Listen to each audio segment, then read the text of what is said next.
Good morning, everybody. You are tuned to Computers 2K now on the Nissan Communications Network. I'm Amnon, your host for the next couple hours, along with Gal. Hello, hello. Hello. And Nick is here. Good morning. Good morning. And Katie's here. Good morning. Good I'm not morning. Nissan. And by popular demand, Spence is here. It's about time you showed up. So what's going on? Oh, wait a second. Hold it. Our number is 919-518-9773.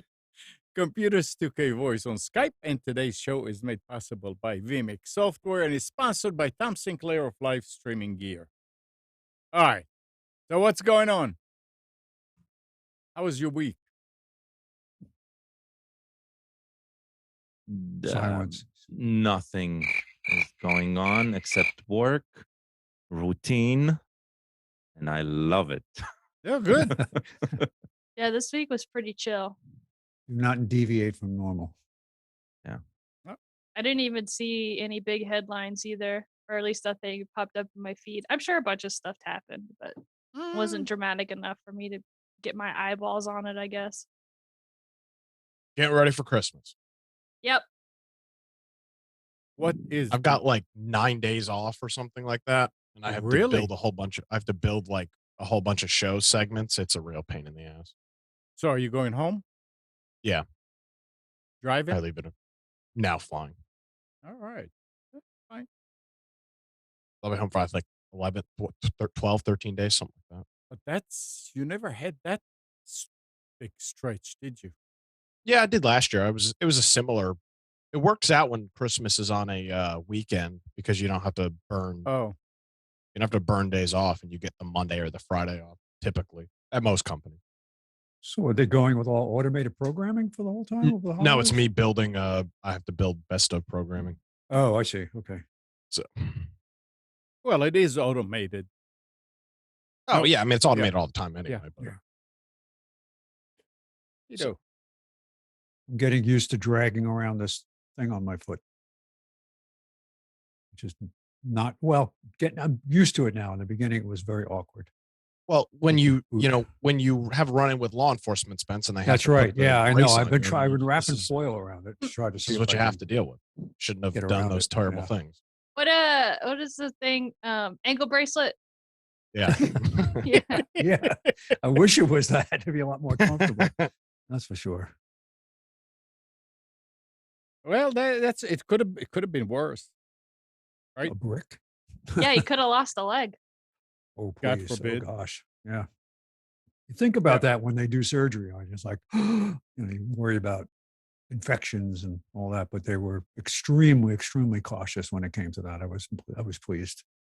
I've seen pictures of people writing, not this leg, this leg. They absolutely do that. Yeah. They Yeah. did that. Yeah. 100%. Yeah, They- yeah. They came in and they had those ridiculous hospital socks that they give you to walk Mm. around, the non-skid socks. So they put one on the foot that they weren't operating on, and he came in with a magic marker and wrote on the one that they were. Yeah. Hey, that's better safe than sorry. Yeah, no kidding. Yeah. Yeah, the doctor operates and they're like, dang, either I'm really good or this leg's fine.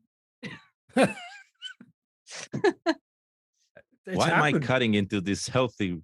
Yeah. Unfortunately, there's a reason they're doing that, and that's the unfortunate part. Yeah. Yeah. Well, they've amputated the wrong legs in situations. Yeah. You have Insane. I mean, you've got in the medical industry, you've got so many cooks in the kitchen, no pun intended. I mean, you've got like Mhm. you've got a whole bunch of PAs and other people involved. It's not like one doctor is taking you from point A to point B. So Yep. that's why they write with literal marker on your leg. Do not touch, do not cut this leg. Speaking of chefs in the kitchen, I wonder if surgical knives are better than kitchen knives. I'd hope so. My kitchen knives are awful. Yeah. Get that's some true. new ones. Yeah, Anyways, talk about technology. no, talk about knives. I remember I bought a knife on Amazon, and I was a bread knife, and I was reading reviews, and there was a few of them that were 1 star because they were too sharp and they cut their fingers. People are How are really they stupid. cutting Come bread? on, people. So their first mistake is putting their hand in front of the Yeah. knife. Yeah. They want to hold the bread like this while they cut it. Yeah, I wonder, do the hands get also a 1 star of not being Yeah. tough enough? The brain. If anything, They don't know they don't understand the connection between the brain and the hand. So it's that'd be a good excuse to get arm gauntlets or Yeah, the finger chainmail. armor. Yeah.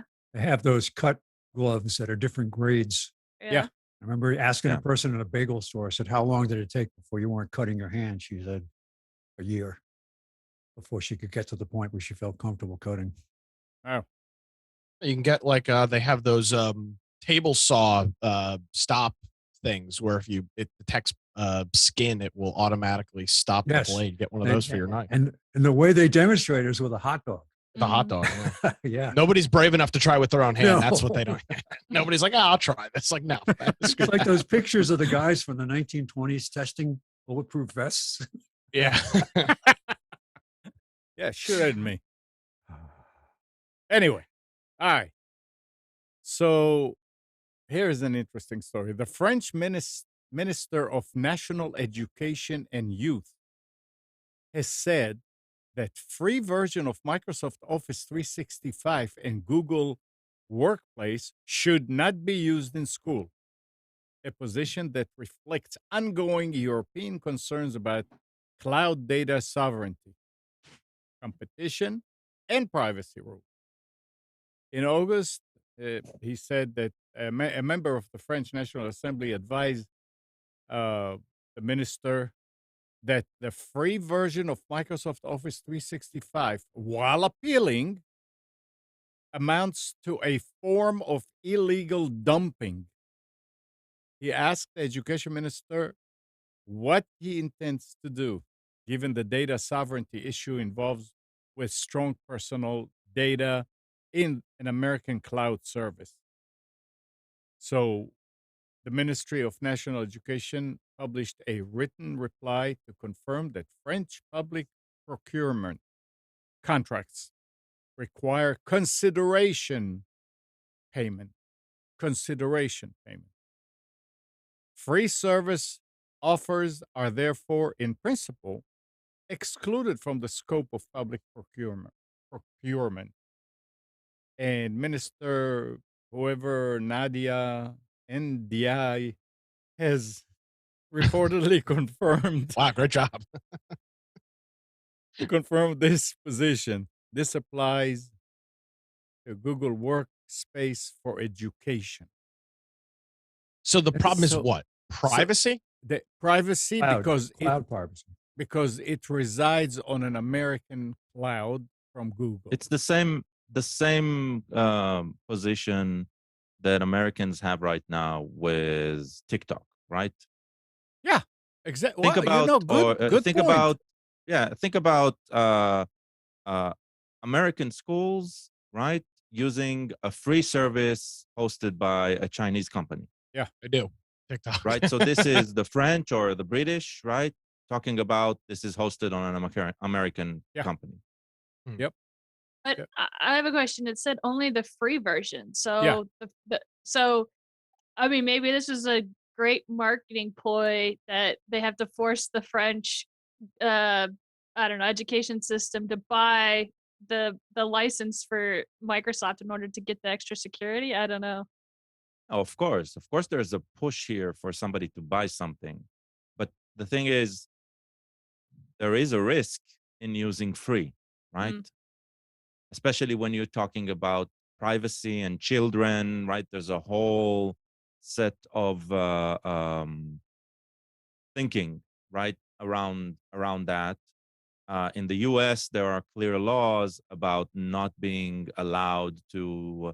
Uh, a child under the age of 13 is not supposed to be allowed to log in into a system without parental consent, right? There's uh, Sony faced that with PlayStation. Xbox is dealing with that.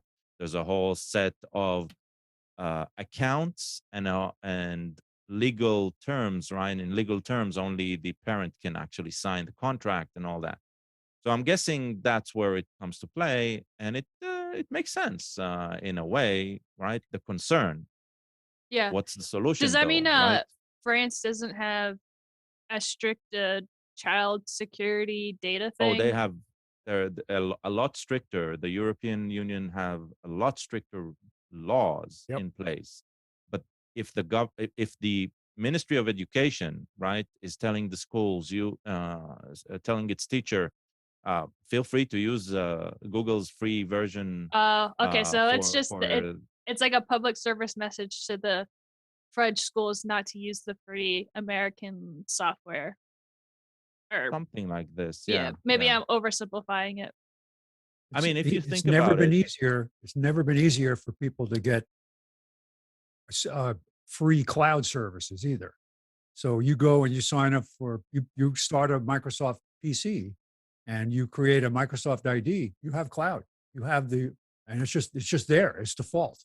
Hmm. And if you go into PowerPoint, you look, the default place to save the files is in OneDisk. OneDrive. Yeah. So OneDrive it's drives me crazy.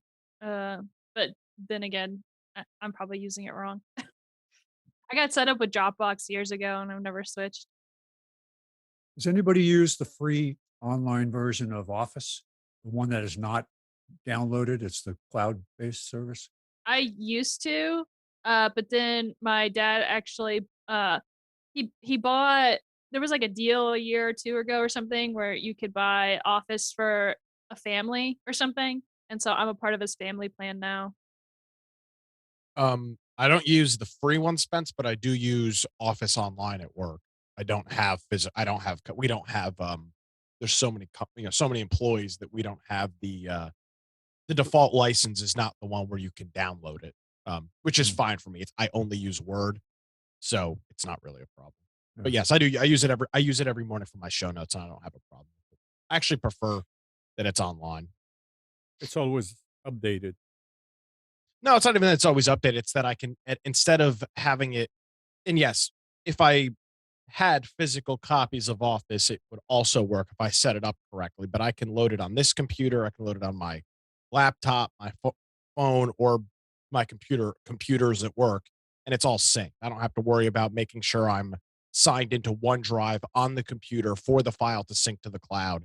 So there are some benefits of documents that you're kind of using all over the place in the web version only of And these and do you have programs. to use a browser to get to it, or Yes, I mean I don't have a license. Now I can download the Word file on my computer here where yeah? I have a copy of Office, but it's not going to sync unless I set up. No, no. My question is when you are on your computer at work Yeah, and you yeah, you click just on Word. office.com.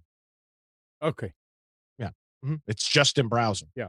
And I would assume, and I will, again, I use Word. I don't use Excel or PowerPoint.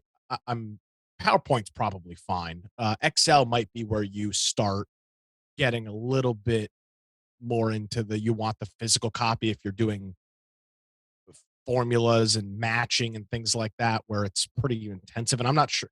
I know for a period of time, and I don't think it's the case anymore. The web versions weren't fully functioned. I think they are now. At least Word and PowerPoint are. Hmm. I can't speak to Excel. But I've used it every day for the last. So I started in May of 20, almost 2 years, and I've had no problems with it. Nice. That's good And I recommendation. actually, in this use case, I prefer it. All right. Remember we're talking about satellite on the phone? Mhm. Well, Apple's iPhone 14 emergency SOS via satellite feature was put to the test in Alaska when a man became stranded in a rural area. That's coming from Mac Rumors. In the early hours of the morning of December 1st, Alaska state troopers received an alert that a man traveling by snow machine from Norvik to Kotsubi. Kotsubi had become stranded. The man was in a cold, remote location with no connectivity, and he activated the emergency SOS via satellite feature on his iPhone 14 to alert authorities to his predicament. Apple's Emergency Response Center worked with local search and rescue teams and the Northwest Arctic Borough Search and Rescue Coordinator to send out volunteer searchers directly to the GPS coordinates that were relayed to Apple using the emergency function. So it works. It's amazing that they have enough power in an iPhone, an antenna, in order to actually communicate with the satellite. Well, you have, how much power does the OnStar uses? It's very, Well, I'd say that needs more power than it's a this couple of watts. because you can talk over there on a OnStar, but here it just lets somebody. It's like a beacon. Yeah, this is very low power. This Yeah, is no different than one of those cheap USB SDR devices. I mean, this thing is very, very low watt. Yeah. And this Direct is line only of with sight. That's what does the war. Yeah, is this only with the iPhone 14? it is, and For you have to now. pay for it. Huh. Oh, you do? Excuse me. It's free for the first 2 years. Yeah, don't remember when we talked about this a couple months ago. It's free for everybody right now because it's like the first 2 years or whatever are free, and then there's a monthly subscription for it, which I think is okay. I mean, again, if you're somebody that is hiking constantly, or you're out and about, Yeah. or you're in situations like this, you pay a subscription. It's no different than if you had a physical satellite phone. You'd Right. have to pay a subscription for that. True. I don't need this. There's not going to be a use case in my current life where where I am right now, where I'm going to be in a situation where I'm so remote that I would use satellite for sending an SOS text. If you live in Alaska or parts of North and South Dakota where there is no cell phone coverage, yeah, I've probably actually used a satellite phone in Alaska to do a medical evacuation. yeah, exactly. Call And call again, for if you're in that helicopter use to case, I come. don't mind Yeah. you paying for it. I think it's cool to have the option instead of having to carry around a completely separate phone. But it's fascinating that this works. I mean, is it all models of 14? Obviously, it worked. It is Oh, all models of 14. yeah. Yeah. Very interesting. Yeah. I'm surprised. Honest to God, I'm surprised it's taken this long.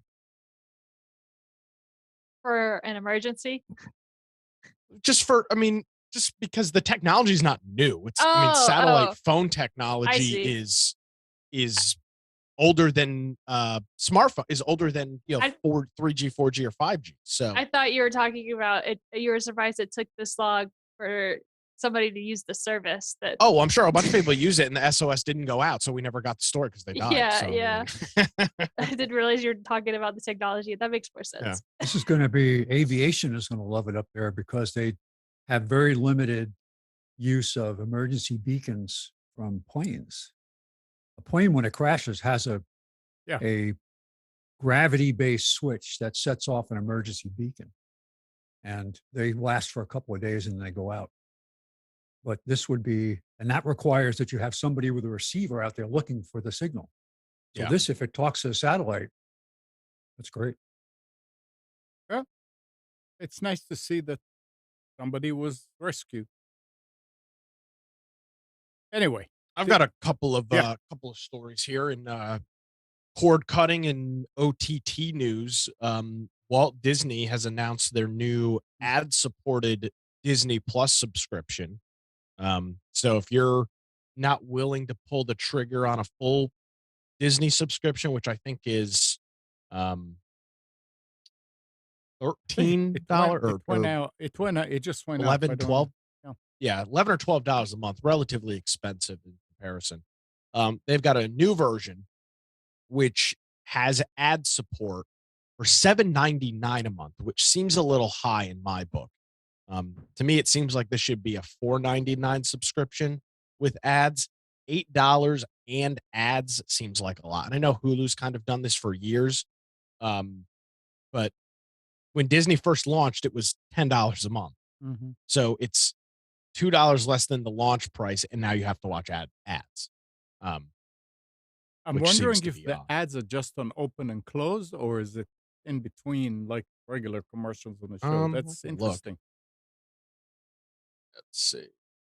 It's okay. No, It's- don't. Says they've got more than 100 advertisers across the platform. Let's see.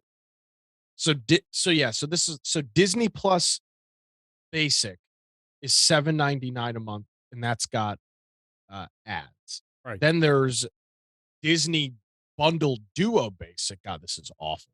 With Disney Plus with ads, Hulu with ads for $9 a month, $9.99 a month. Then there's the Disney Bundle Trio Basic, which is Disney with ads, Hulu with ads, ESPN with ads.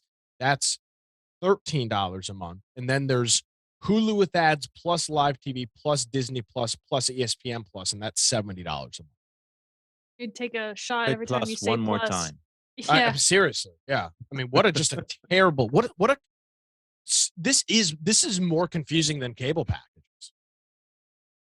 I think it's because Iger is suddenly back in the play and needed to come up with a way to get revenues going again. I don't know, man. I just feel like $8 a month and watching advertising is just a lot. When you It's have cheaper than cable. Yeah, but again, Yeah. you're not alone with this. You're paying for this know, I one and then agree. everything else. when I you agree. have I find it ridiculous. when you A have subscription plus, but yeah. when you have ESPN on cable or on dish or whatever, that you subscribe to, not the. Well, I think you always have to subscribe to it. Yeah. Do you have ads on it? Like from Yeah, I mean, it's a TV network. Yeah. It's a TV network. Okay. So really for ESPN, I mean, ESPN is No, that's a ESPN good Plus is a question. great deal. If you're a sports fan, Yeah. ESPN Plus is a phenomenal. It's It's a little pricey. It's like $12 or $14 a month, but you get a lot of value with it. I mean, you literally get almost every live sporting event. Yeah, but it's never 14. You always need a cable subscription. Yeah. And Not for ESPN Plus. 14. You can get access to everything they show without a Yeah. cable subscription. That's one of the that's why it's been successful. Because, like, for example, if you have cable and you turn on ESPN, like the cable channel, and it'll be like, oh, coming up on Monday Night Football, bada. Watch it, here on ESPN or stream it on the ESPN Plus app or whatever. That's their thing. I'm gonna asterisk in that because specific I don't have ESPN Plus. I would love to get it, but the only sports team I follow is in hockey, and they have a different deal with the local network or whatever. So for like the Carolina Hurricanes, the Bally Sports has the broadcast rights. So they jump between ESPN Plus and Bally Sports, and whichever one is streaming that game, then the other one doesn't stream it, and it's so frustrating. That's why so I put my pirate hat on and sail the open seas some nights, because it's like I have to, and ESPN Plus would be great, because it's the cheaper of the two. But the Duda Valley Sports, I think, is like $25 a month or something, just to watch like every other game. And I'm like, it's too Yeah. much. ESPN Plus is $10 per month, or an annual plan is $100 a year. And just reading from their website, you get access to all their live events, things that aren't on the ESPN networks, like college games and things like that that aren't on cable, plus all of the ESPN traditional TV network content, and then all their backwards demand stuff.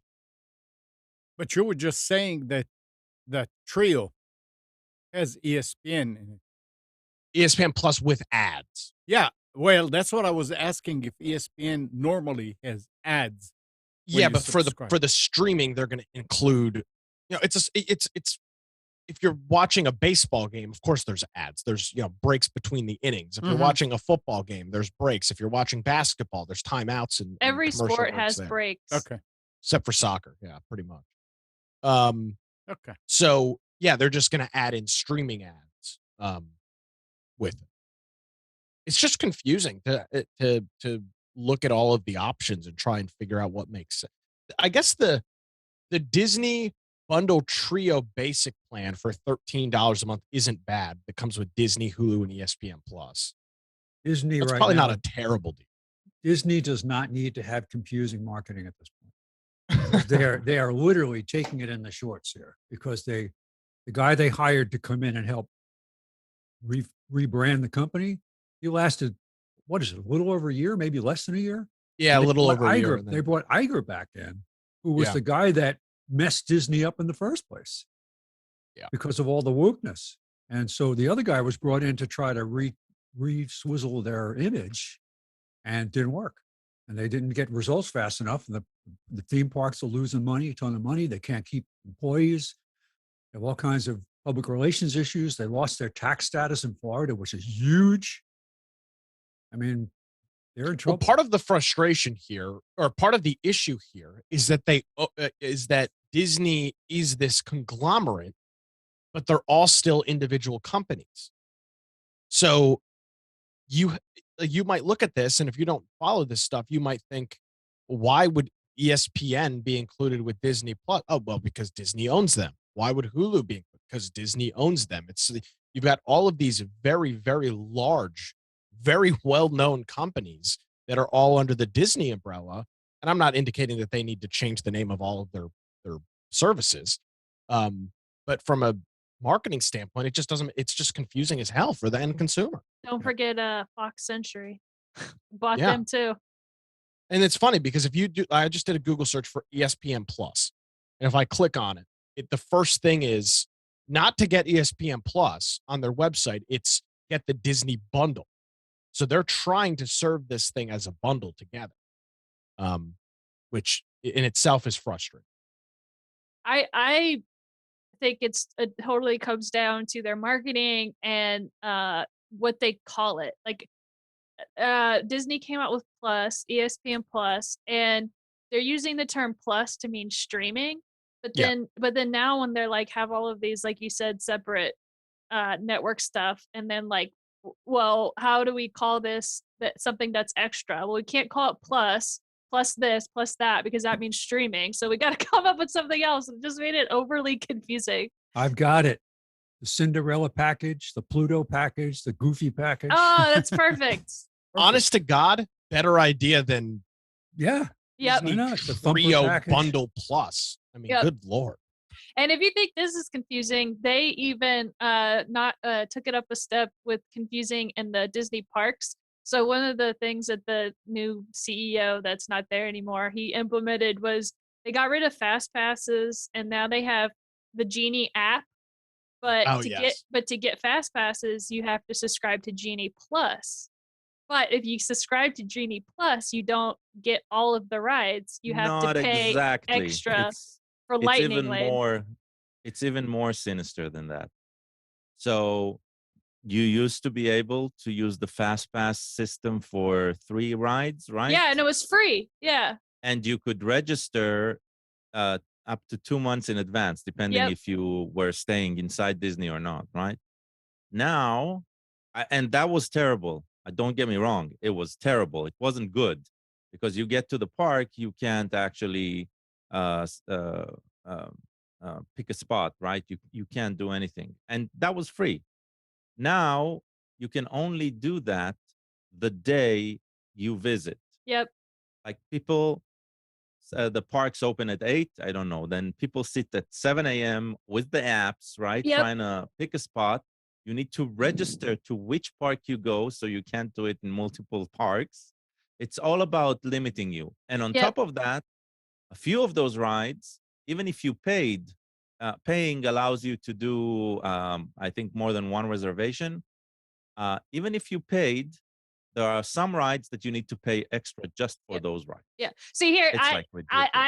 I went to Disney last year, and they are nickel and diamond everything. So you're Yeah. talking about how you can only reserve your stuff in the morning. So at 7 a.m. it opens up and you open the app and you try to get your reservations on the rides.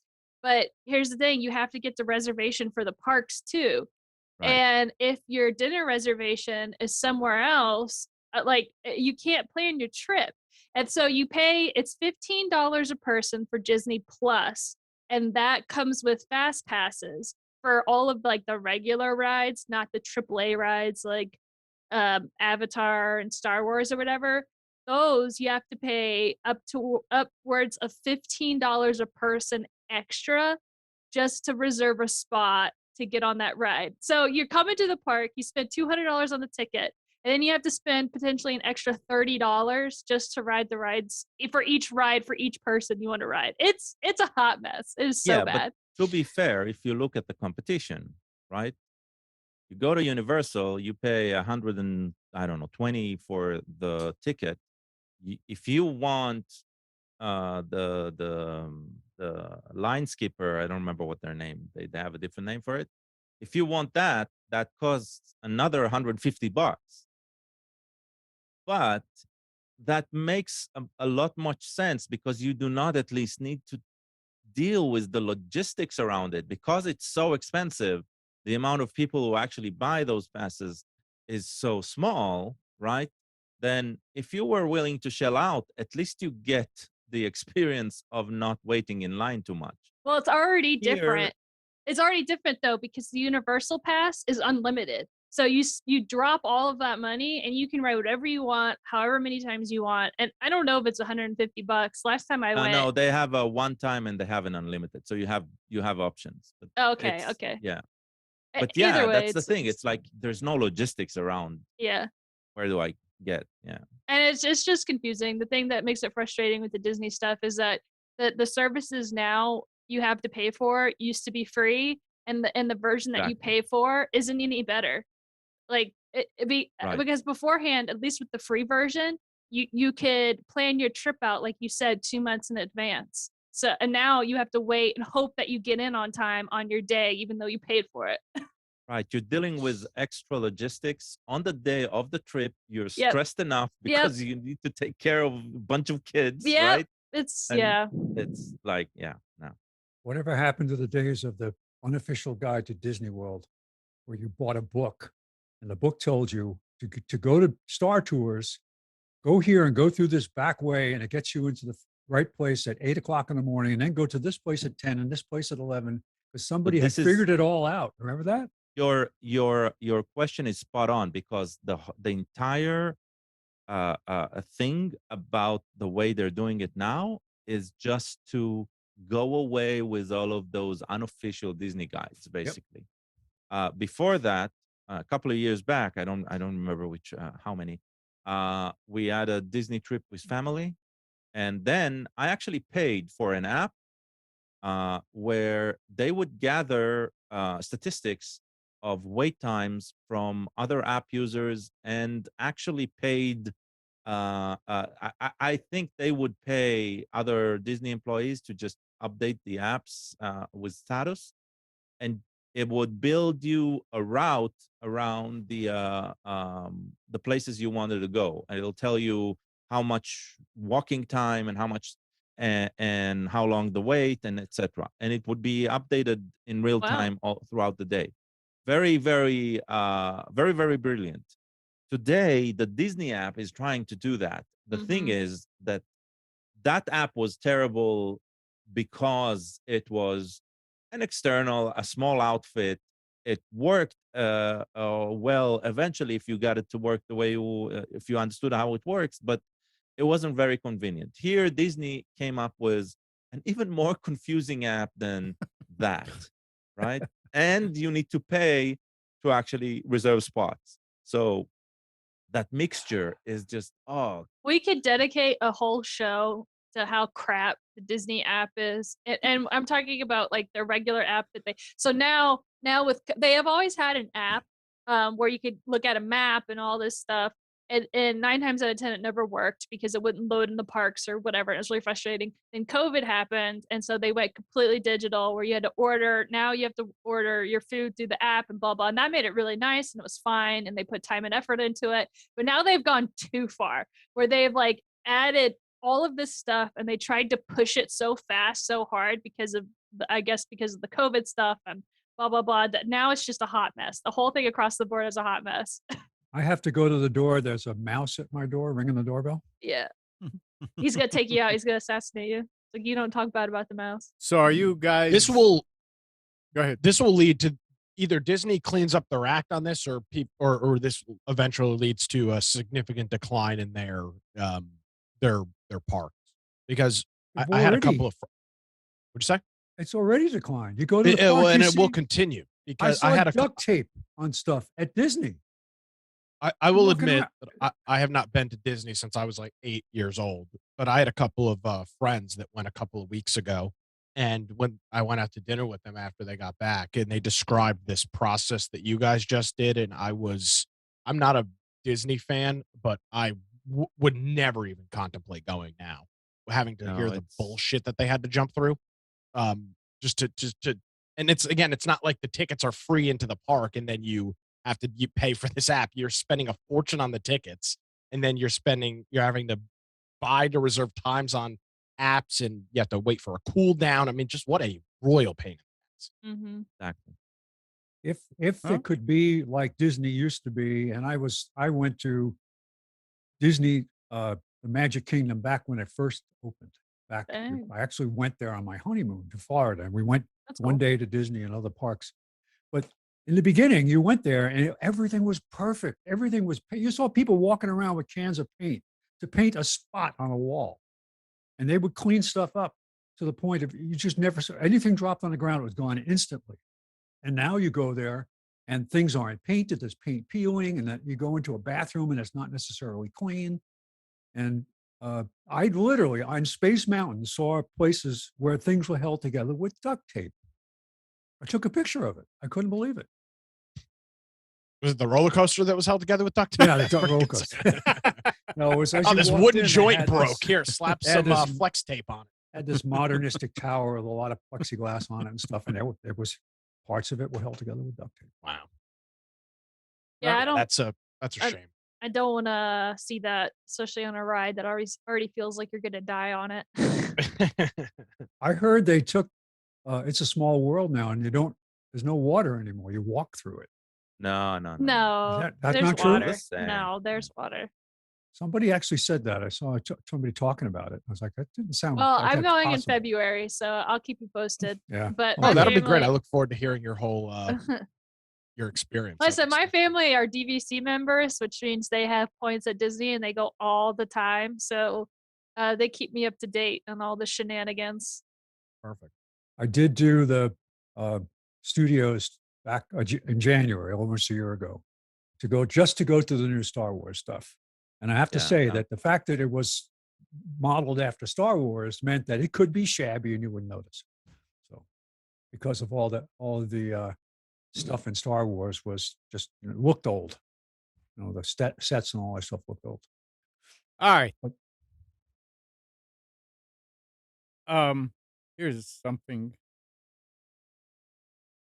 U.S. telecom providers, under a new FCC order, will have to take all necessary steps to block calls from a shady communication company engaged in a mass robocall scam preying on people seeking student loan forgiveness.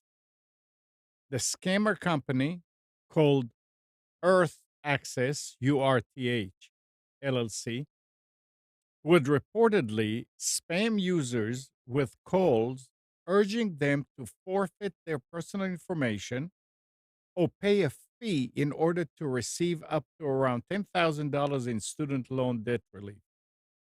Many of the scams reportedly referred to the Biden administration's student loan forgiveness plan to give the messages a semblance of credibility. Though numerous fraudsters took part in the scam, an investigation conducted by the FCC and its private partner, UMail, said that Earth Access stood apart as the largest, accounting for around 40% of the robocalls in October. So now they are preying on people who have student loans. I don't did the student loan thing, $10,000 from the administration actually went No, through, or it's just a no. yeah, it's just a they're trying to do that. Yeah, I think there's a it's sign delayed up right for it. now, right? Yeah. You can Yeah. apply for it, but it's Right. stuck in legal battles, and it's Yeah. my opinion So it'll perpetually be so stuck there. don't fall for this, guys. Don't fall for this. And I don't know how. I mean, I can block it, but a lot of people, if the telecom providers will block them, that'll be the best. But they will find a different way to get in. We keep hearing stories about how, oh yeah, we're going to do something about spam calls and robocalls and this. And here again, something comes up and people are suffering. So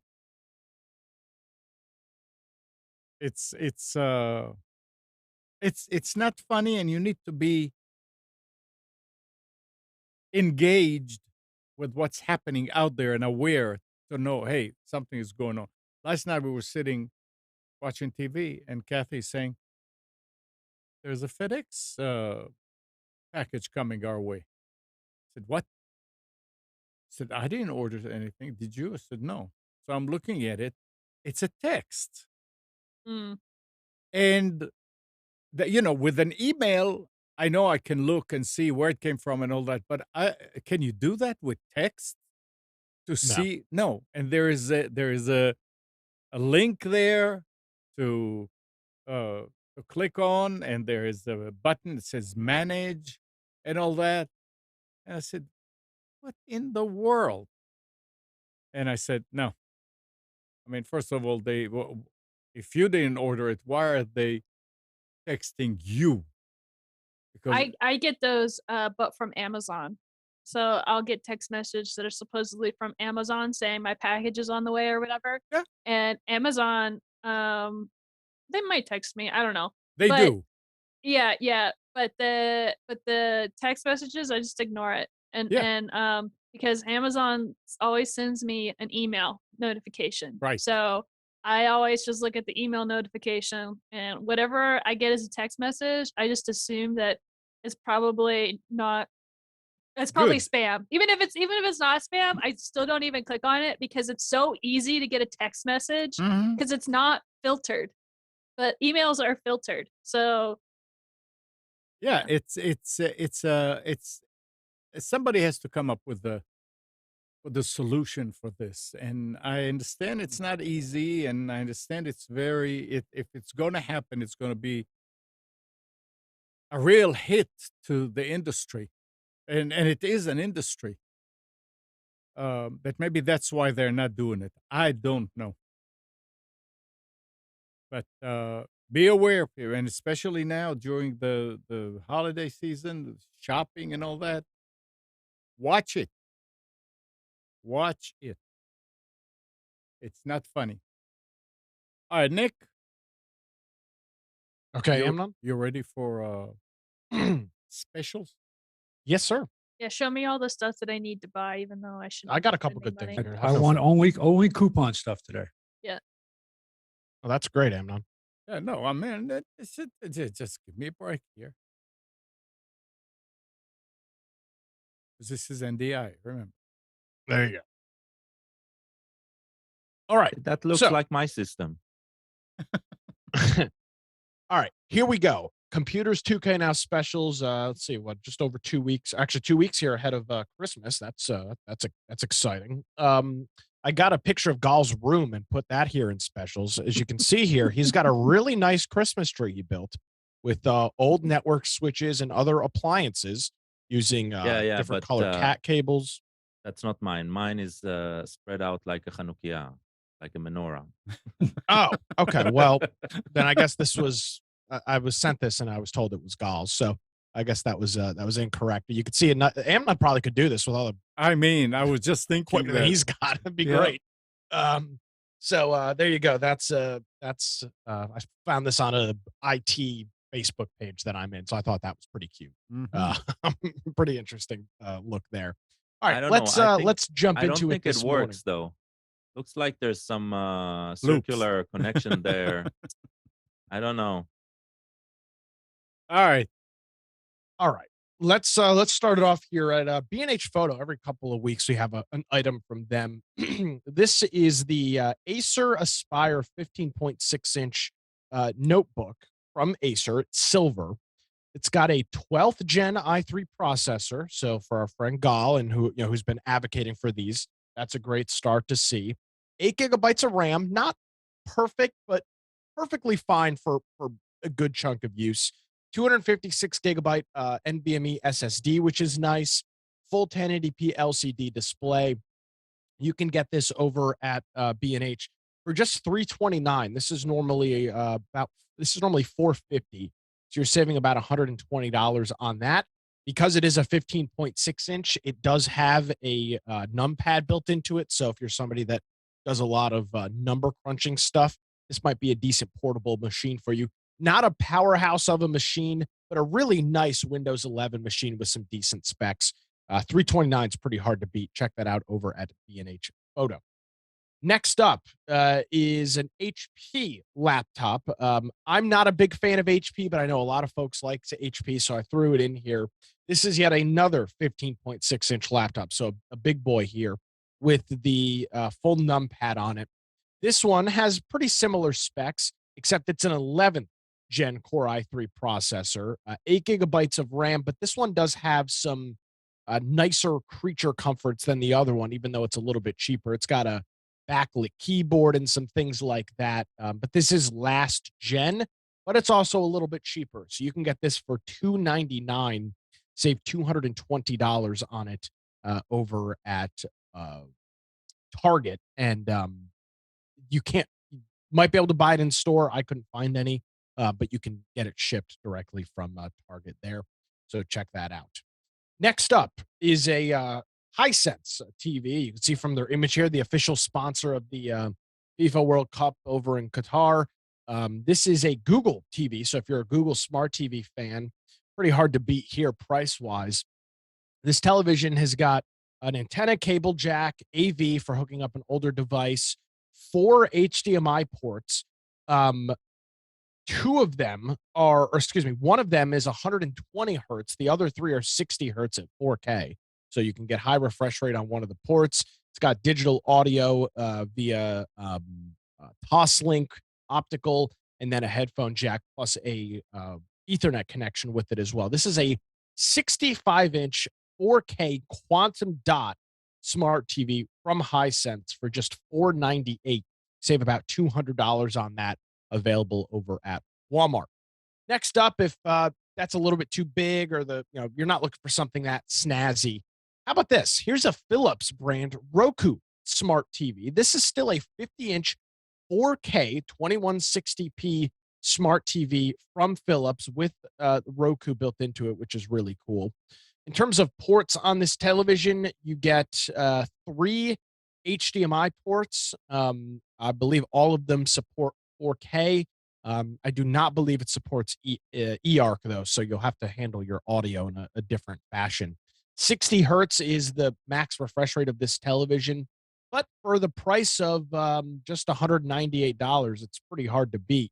So yeah, it's got three uh, HDMI ports, a USB, an antenna. It's got composite built right into it, Ethernet and Toslink digital audio as well for hooking up a sound bar or a surround sound system. Hard to beat for 198 bucks, available over at Walmart.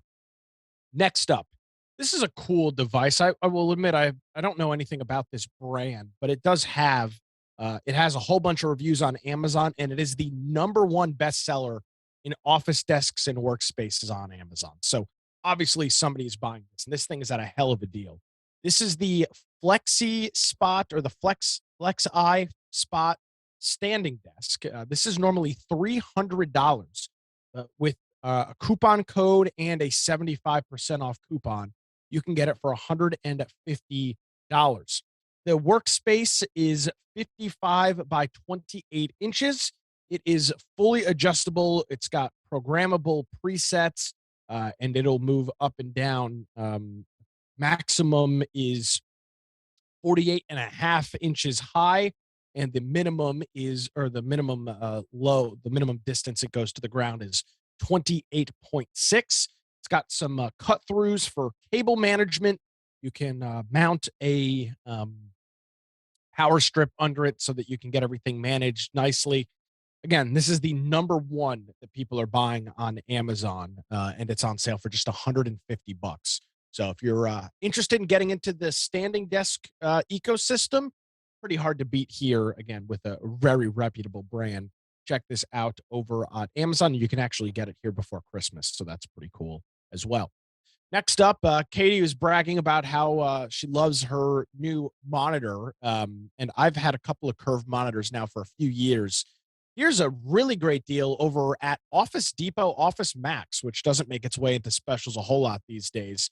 This is the Acer 23.6-inch full HD curved LED LCD monitor that's running at a 16 by 9 aspect ratio. It is 1080p.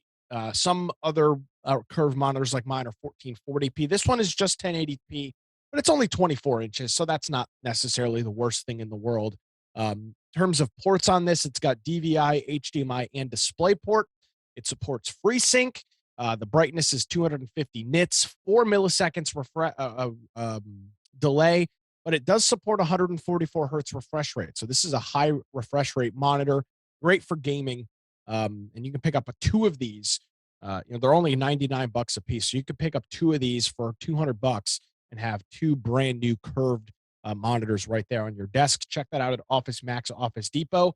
I will note you can only buy 8 total, according to a commenter on Slick Deals. They were only allowed to buy 8. So be advised. I want to say curved monitor is 100% worth it. I thought it might be overhyped, but I've had mine now for 2 weeks, and I'm never going back to a regular monitor. It's pretty hard to beat. And again, we're not talking about like a curved monitor that surrounds your whole face. It's a very subtle curve, but you don't realize how useful it is until you're sitting in front It's of it. absolutely amazing, especially if you play games. Like, it's so great. Mine is 34 inches, and I got it at Costco for 180.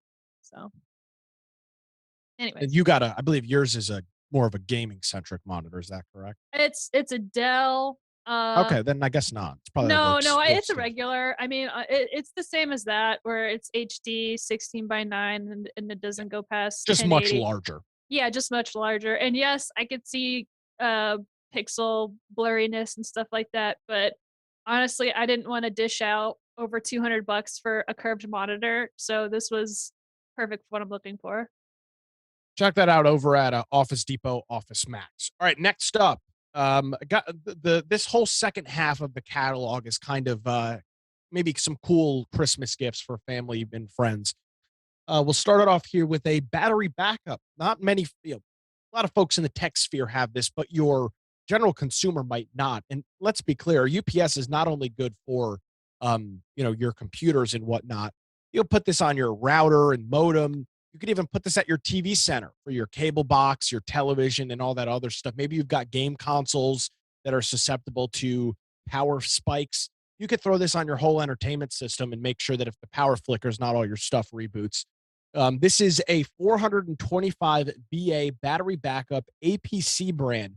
This thing's normally 75 bucks, and you can check it out at Amazon right now for just $42. That's nearly 45% off. This is a really, really good deal on a battery backup. This is Amazon's choice in uninterruptible power supplies. It's got over 8,000 reviews and it has 4.6 stars. I've had a couple of these. These are really, really nice devices. Check it out over at Amazon. Next up is the uh, Romos Sense 8 Plus 3000 milliamp power bank. I have this. I bought it a couple of months ago on special. I should have pulled it out. It's in my backpack. Not I think. 3,000, 30,000. Excuse me, 30,000. Yes, I've got this device. I've been very happy with it. It is bulky because it is 30,000 milliamps. But if you are somebody that could potentially need this charge on the go, this is what you expect if you want these amount of charges. This thing will charge an iPhone 8 12 and a half times, a Samsung S9 7.2 times, an iPad Pro 4 times, and a Nintendo Switch 4 times as well. They claim that you charge this for about a day, 11 hours to recharge at 18 watts or 21 hours at 5 volts, 2 amps. So it will take a while to recharge. Again, it's 30,000 milliamps. Check this out over at Amazon for $24. I'll show what it looks like coming up after the specials. The long period you're talking about is to recharge the pack itself, not Correct. the Yeah, iPhone the or full the- device. yeah. Which will take a while at 5 volts. It's a lot of battery, a lot of capacity there.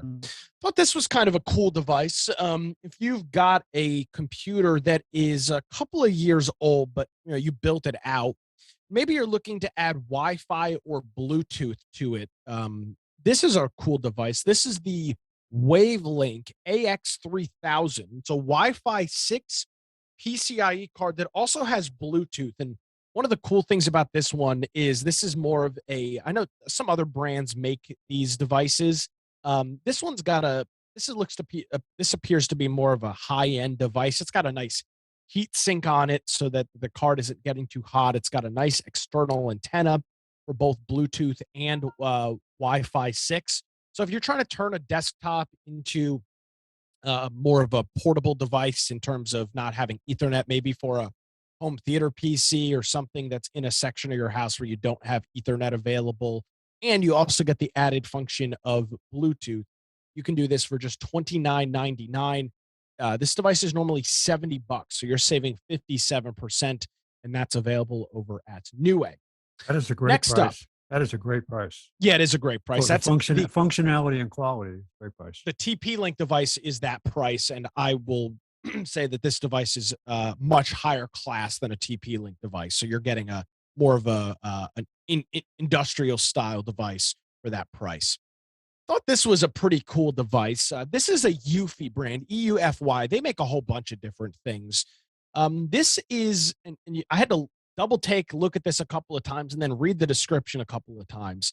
This is the Eufy Security Garage Control Cam Plus. So this is not a smart garage door opener, but what it is a device that you mount next to your garage door opener. You can see there it's got a camera built onto it, and it essentially gives you the opportunity to take your dumb garage door opener and wire the relays to this so that you can control it via a smartphone, a tablet, or through some system like Home Assistant or something else. It's got the camera in it, so you get your security side on as well if somebody comes into your garage. And it also has a smart sensor with it. Now, it does work. There are certain brands that it works with out of the gate with, I guess some of these devices have learn buttons. But if you have an older garage door, you can simply wire the relays that you would use for your button on the wall through this device as well. So check this thing out. It's normally $129. You get it for $99.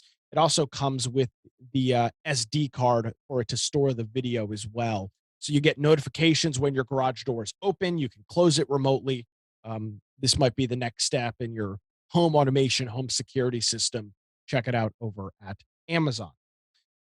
This is an item that you might think, wow, $200 or $100 for a coffee mug. What the hell? Well, this is not just your regular hot plate coffee mug.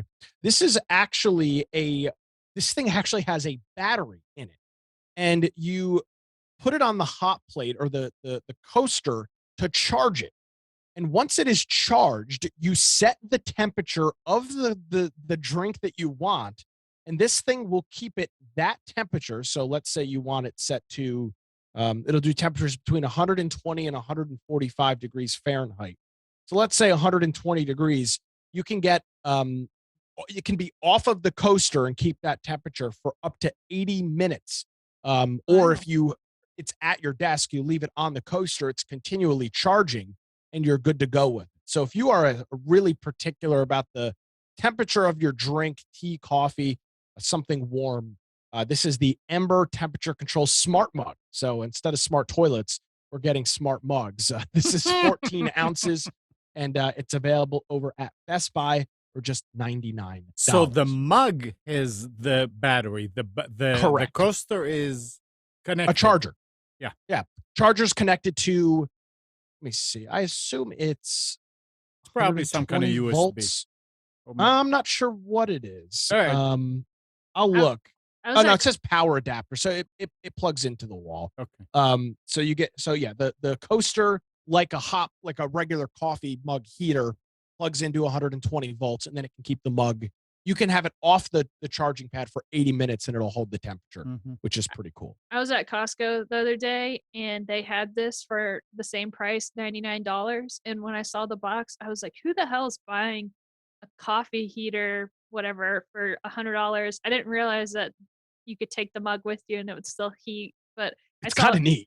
yeah, I thought it was like just the charger, and that was just the packaging. It just had that image, and it said $99 on top of it, and it was like, no thanks. But now This was similar to the garage door opener. I had to look at this a couple of times too because I just ordered for Christmas. I've got a hot plate for my coffee mug, and it was like $17, and I was like, well, how good could this thing be? But yeah, it's cool. So it'll if you're if you're somebody that is particular about this, you need something like this, you can go ahead and get it.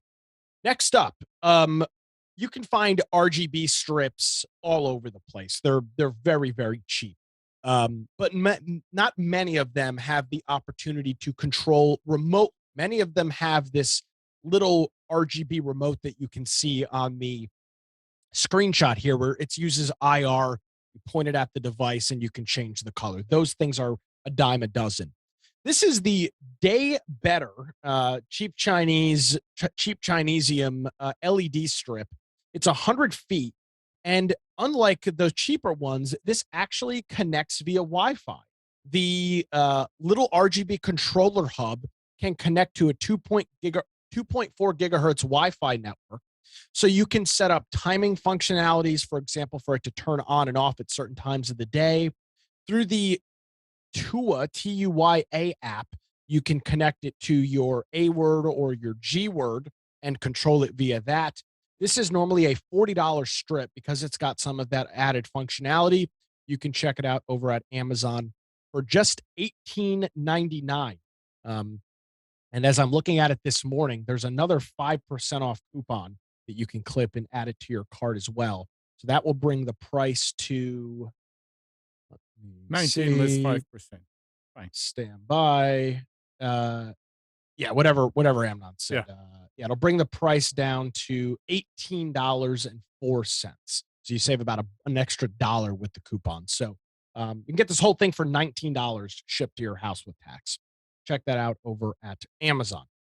Next up, if you're looking to get into the PlayStation 5 ecosystem, here's the Sony PS5 console. So this is the one with a disc drive, plus God of War Ragnarok, which is God of War is one of Sony's IPs that are very popular, plus 2 DualSense wireless controllers, a Sony Plus headset, and $100 worth of PlayStation gift cards. So you get a whole bunch of different things here. This is the full kit. You get everything you need to get started with a PlayStation. It's not cheap, I'll mind you that.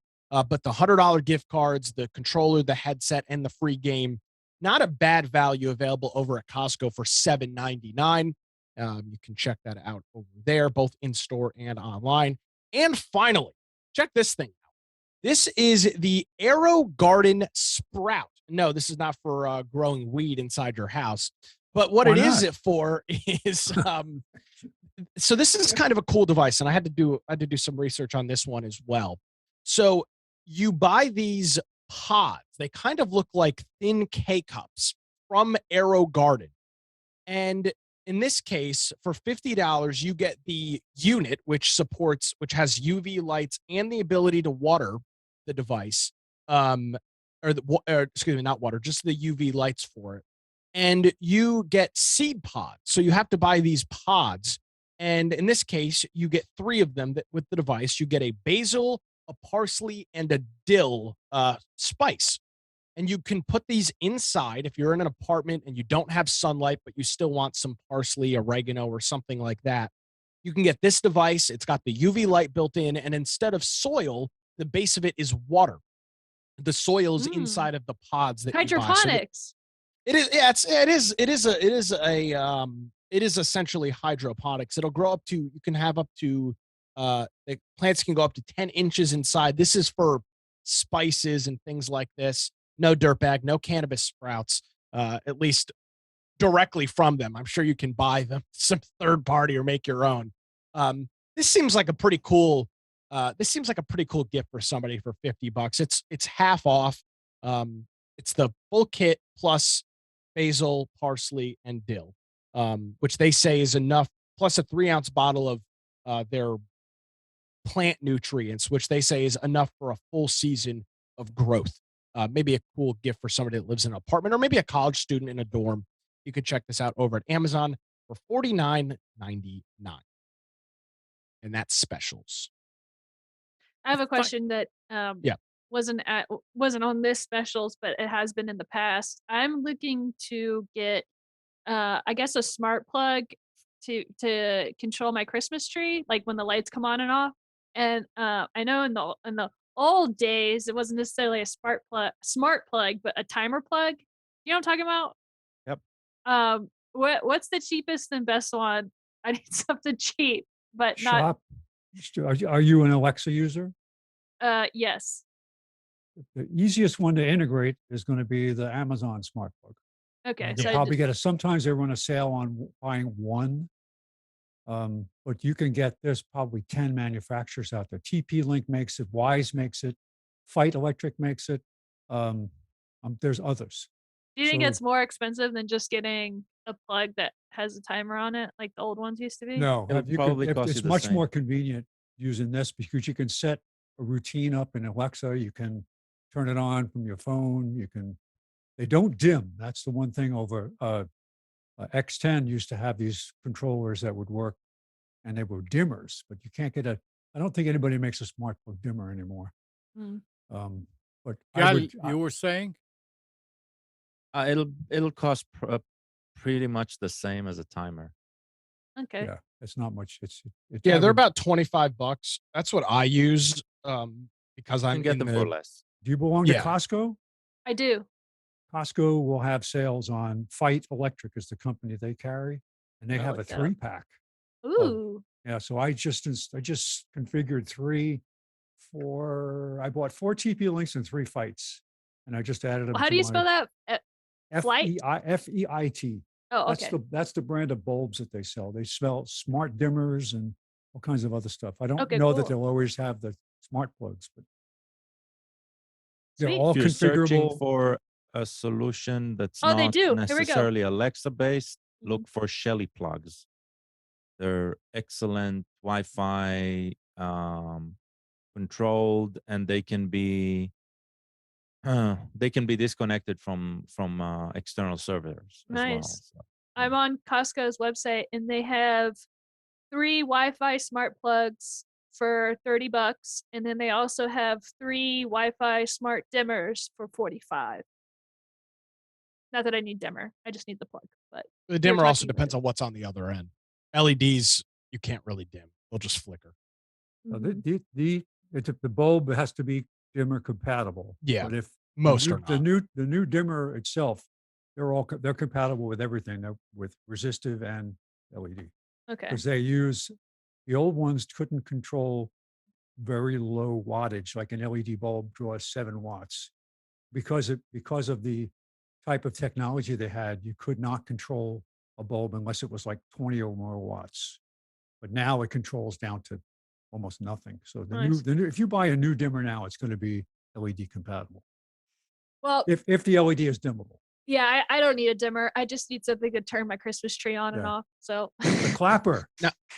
Well, Yeah. so that's what I was also going to mention is if you're not going to control it if you don't want to control it via voice activation, there are plenty of ones that you can buy on Amazon that just have a little remote. I bought a 3-pack last year and they're not smart at all. They don't connect to anything. You just have a little remote for it. And they Okay, work cool. even if your Wi-Fi doesn't work, they'll work. Yeah. So that's the thing. It depends. If you're trying to control it via voice, smart plug. If no, you're just, I want to set up a schedule. So like then uh, smart plug. Yeah. okay, yeah. So like at 5 p.m. when it gets dark out, turn on the Christmas tree.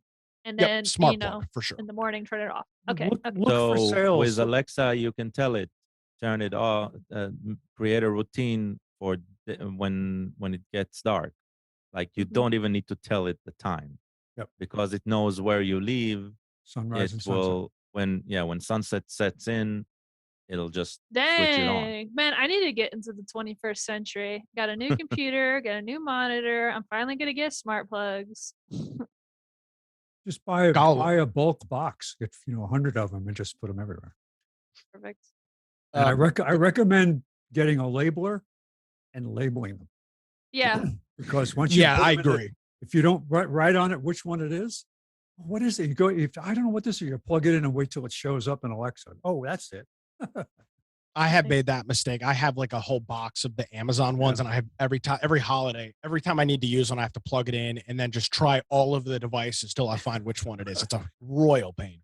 I've been using the Zeus outdoor plug that's Z-Wave compatible that I bought a couple of months ago for my Christmas lights. And God, I'll tell you what, this thing has been absolutely flawless. It turns on and off every single night, or turns on every night, turns off every morning. I did have a bit of a problem originally with the automation that I built because the plug has 2 outlets on it, 2 individual outlets.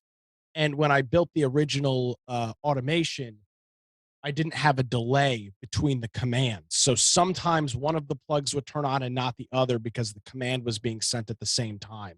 So I added a 5-second delay between the turning them on and off, and now it works flawlessly. So the Z-Wave plug, the outdoor Z-Wave plug, I've been very, very. Nice. Yeah, that's All right. I've got a story for you. Okay, you go for it. This is the biggest story of the week. I'm surprised you didn't open with it, Amnon. Is the FTC and Microsoft. Did you have this in your notes? Nope. This is I a don't think so. massive story. The Federal Trade Commission is With officially Activision? they officially brought forward their legal challenge to Microsoft's $70 billion acquisition of Activision Blizzard. So now the FTC is going to is going to fight to block this merger. It's obviously in a very early stage of it.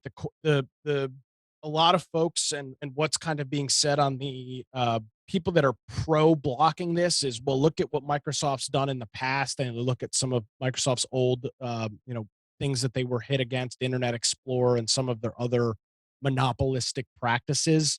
For me as a gamer, this doesn't seem to be a problem at all.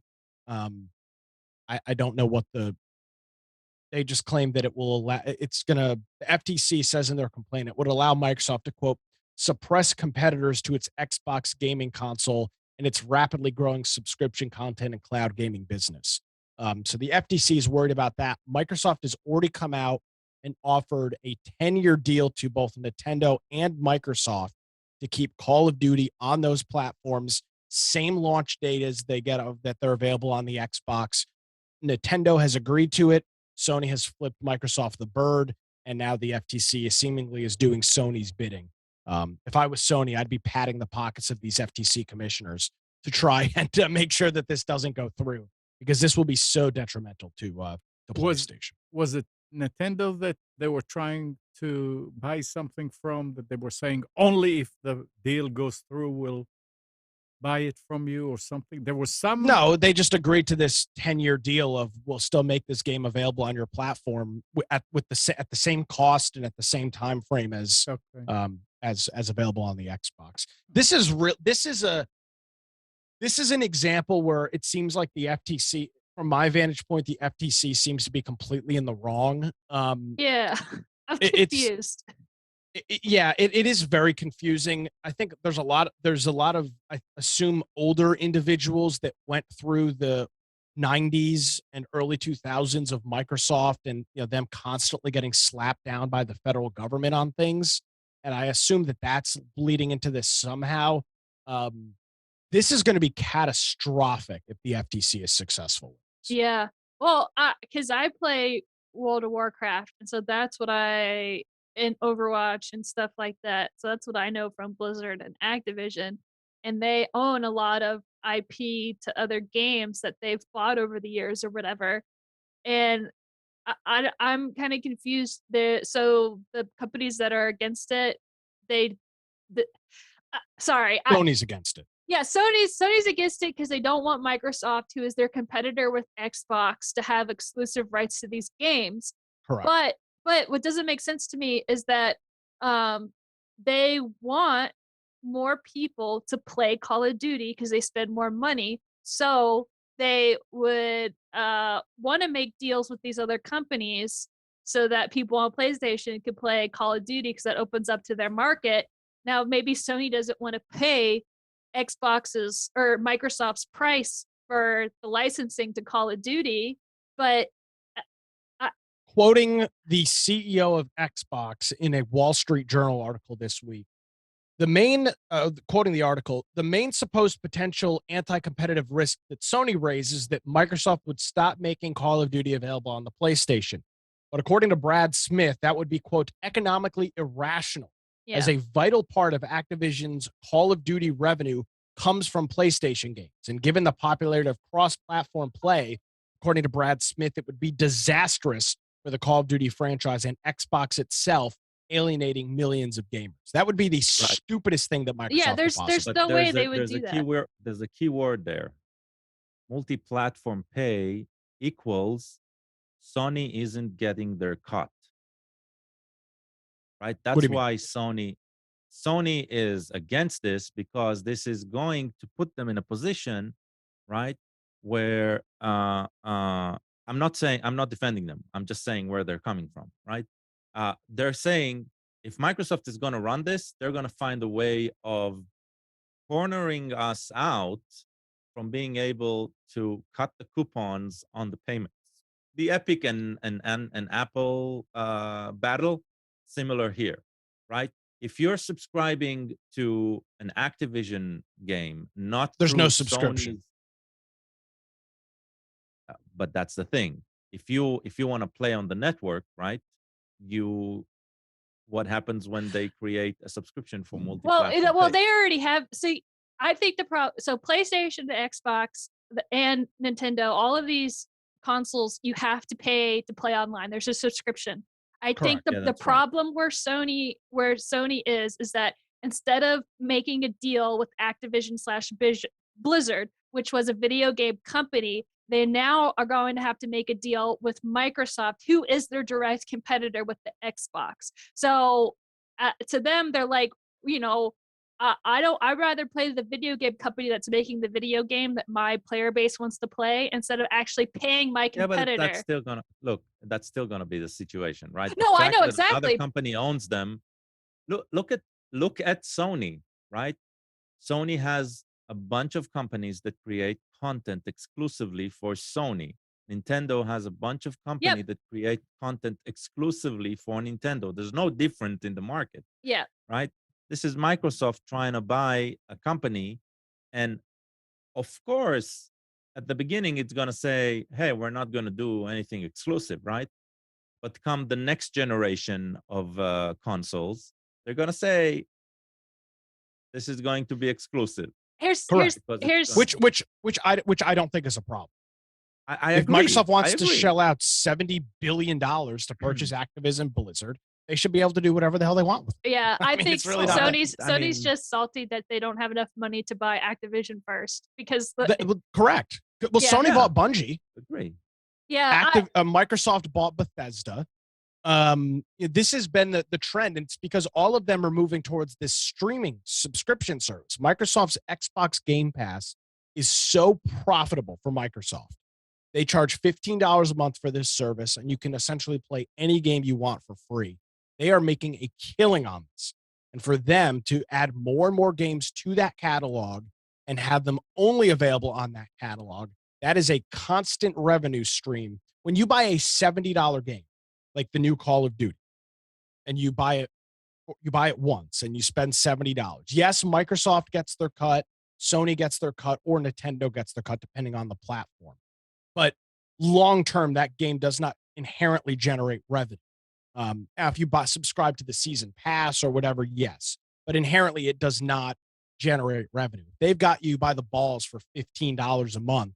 It's streaming service revenue. It's the equivalent of buying a show versus streaming it on Netflix. And it's just a really great I think for the end consumer, it ends up being a great thing. But again, from Microsoft's standpoint, it would make absolutely no sense for them to rip Call of Duty off of the PlayStation platform. It No. would be a Yeah. terrible business move. They'd lose out on likely hundreds of millions of dollars worth of revenue. It would make no sense. I would even say close like billions because like you said, they release a new game every year. They have Literally the battle every year. passes.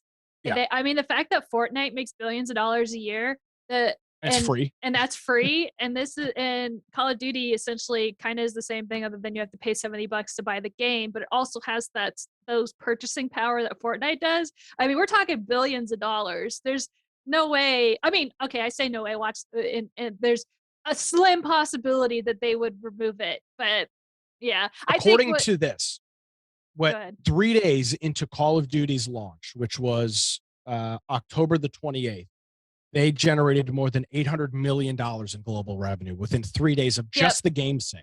That's See? just the $70 price tag. Billion, yeah, they're talking billions of dollars.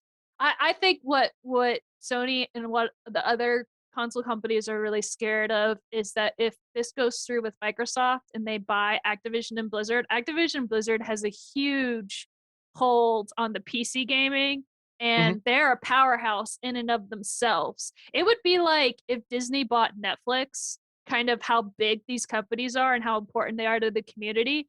That would be pretty big.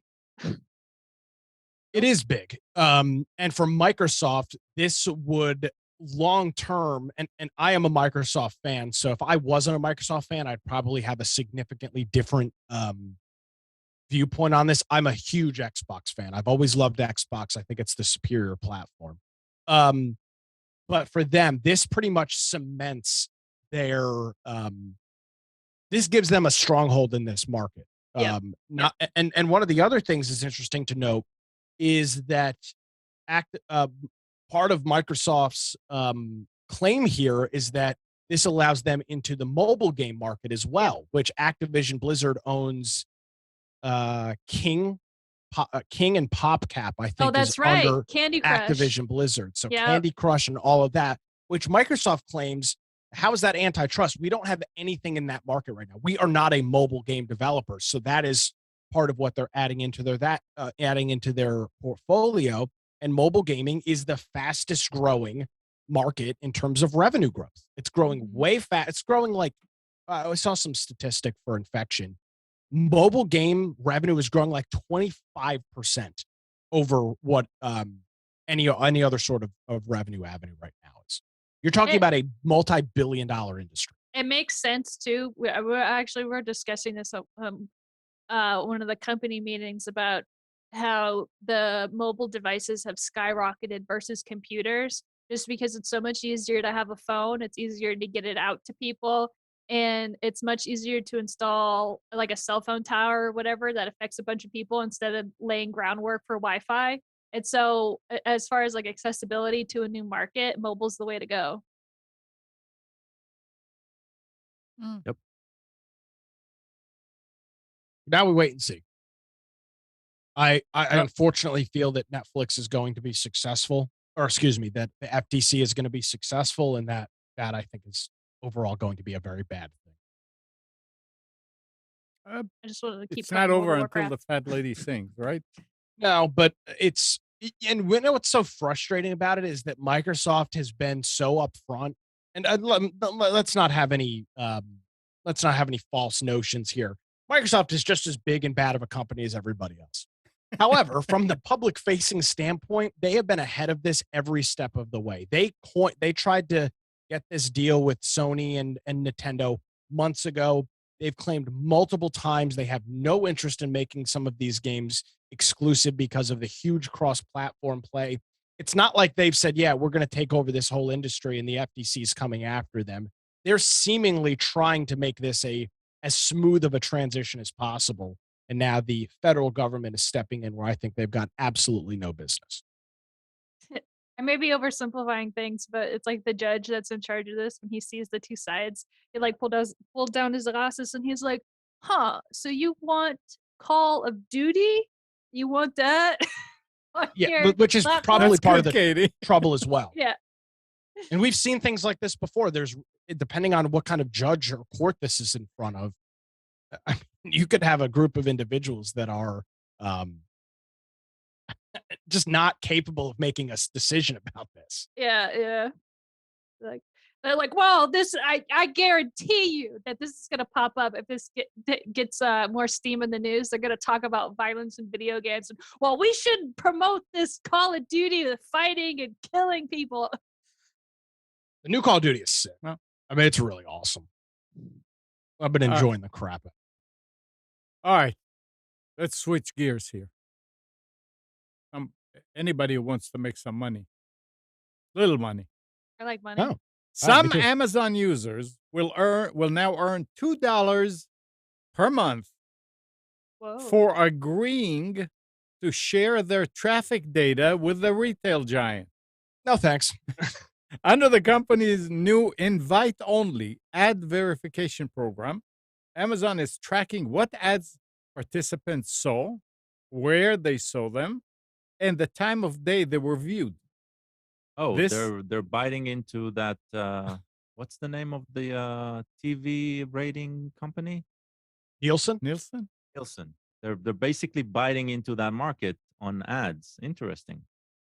This includes Amazon's own ads and third-party ads on the platform. Though through the program, Amazon hopes to offer more personalized ad experience to customers that reflect what they have previously purchased. According to Amazon, your participation will help brands offer better products and make Mm. ads from Amazon more relevant. Amazon wrote in its shopper panel FAQ. The $2 reward only applies to Amazon users invited to participate in the program, though customers who didn't get invited can get added to the wait list and potentially join later. The spokesperson declined to tell insiders how the company decided who to invite. Amazing. They're I'm giving. sorry, my data is worth more than $2 a month. That's what I was saying. What? Like It's amazing. they want all of this information. They need so much help from me, and they want just $2. I want $2 a minute. Like what? It's amazing that they come up with $2. Oh my gosh. Yep.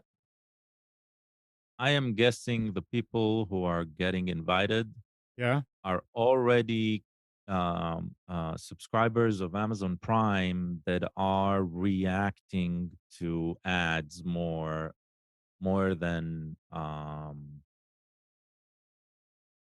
more than the rest, right? That's my guess. because these people are already engaging with the ad system in a certain way, and they might be susceptible to accept a deal to do something they already do, right?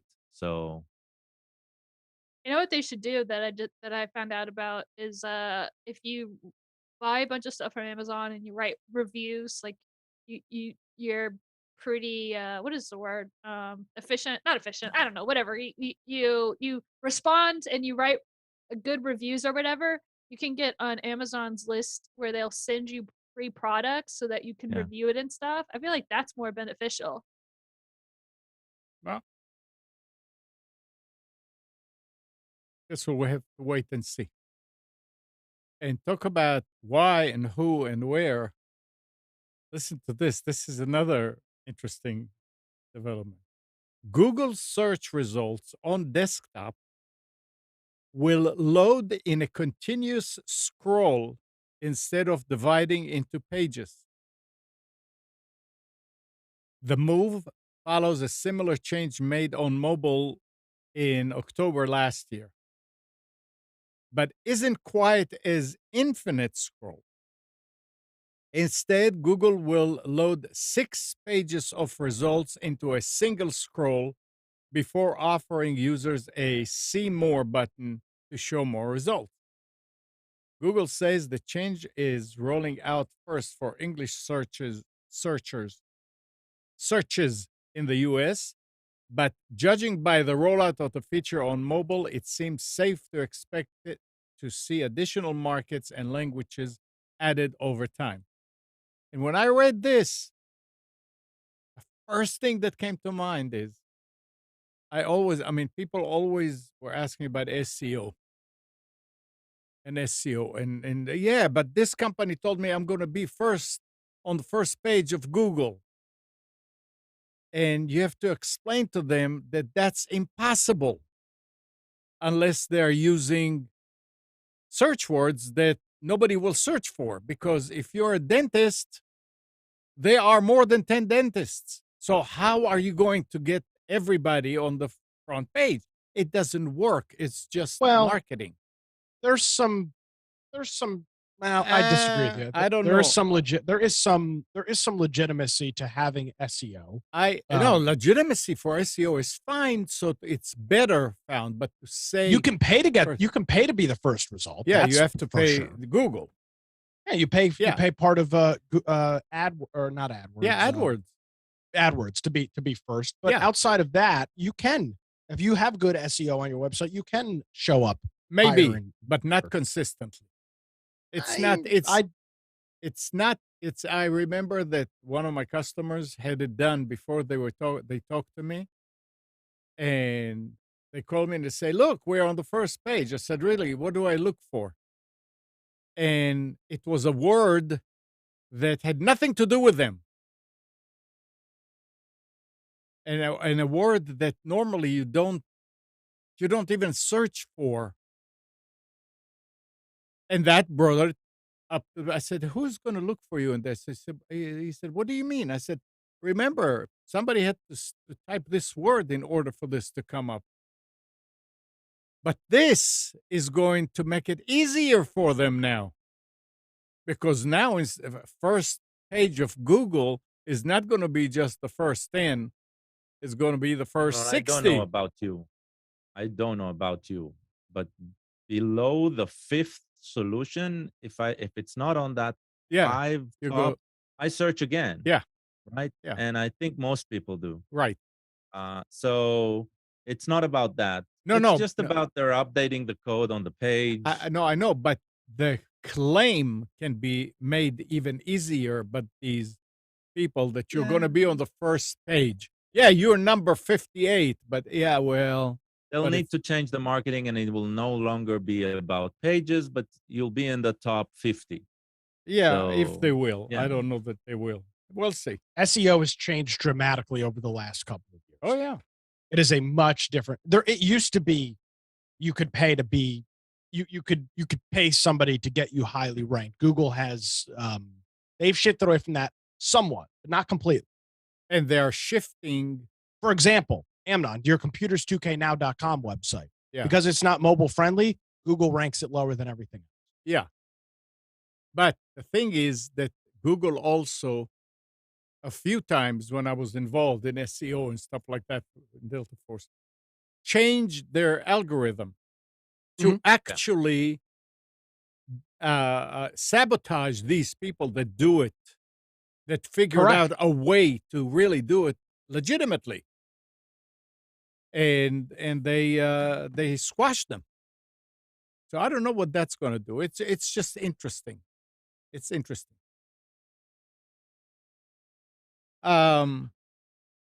This has nothing to do with the little guys.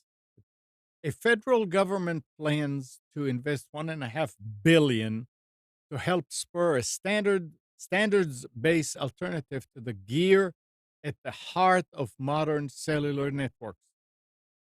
And the government agrees that there are economic and national security risks in having such equipment made only by a handful of companies overseas, with the most affordable products coming from China's Huawei.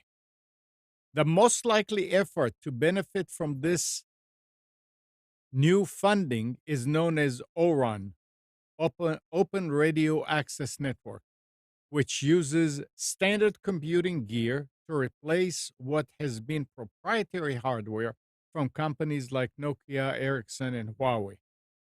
The federal government is kicking off the program with a public comment period, which will run through January 23rd.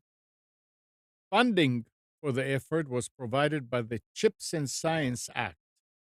The U.S. has largely banned use of Huawei devices over security concern amid deepening U.S.-China tension. I think in general, this is better. Even if they didn't ban Huawei, why limit the companies that produce that hardware for the communication industry? More companies means more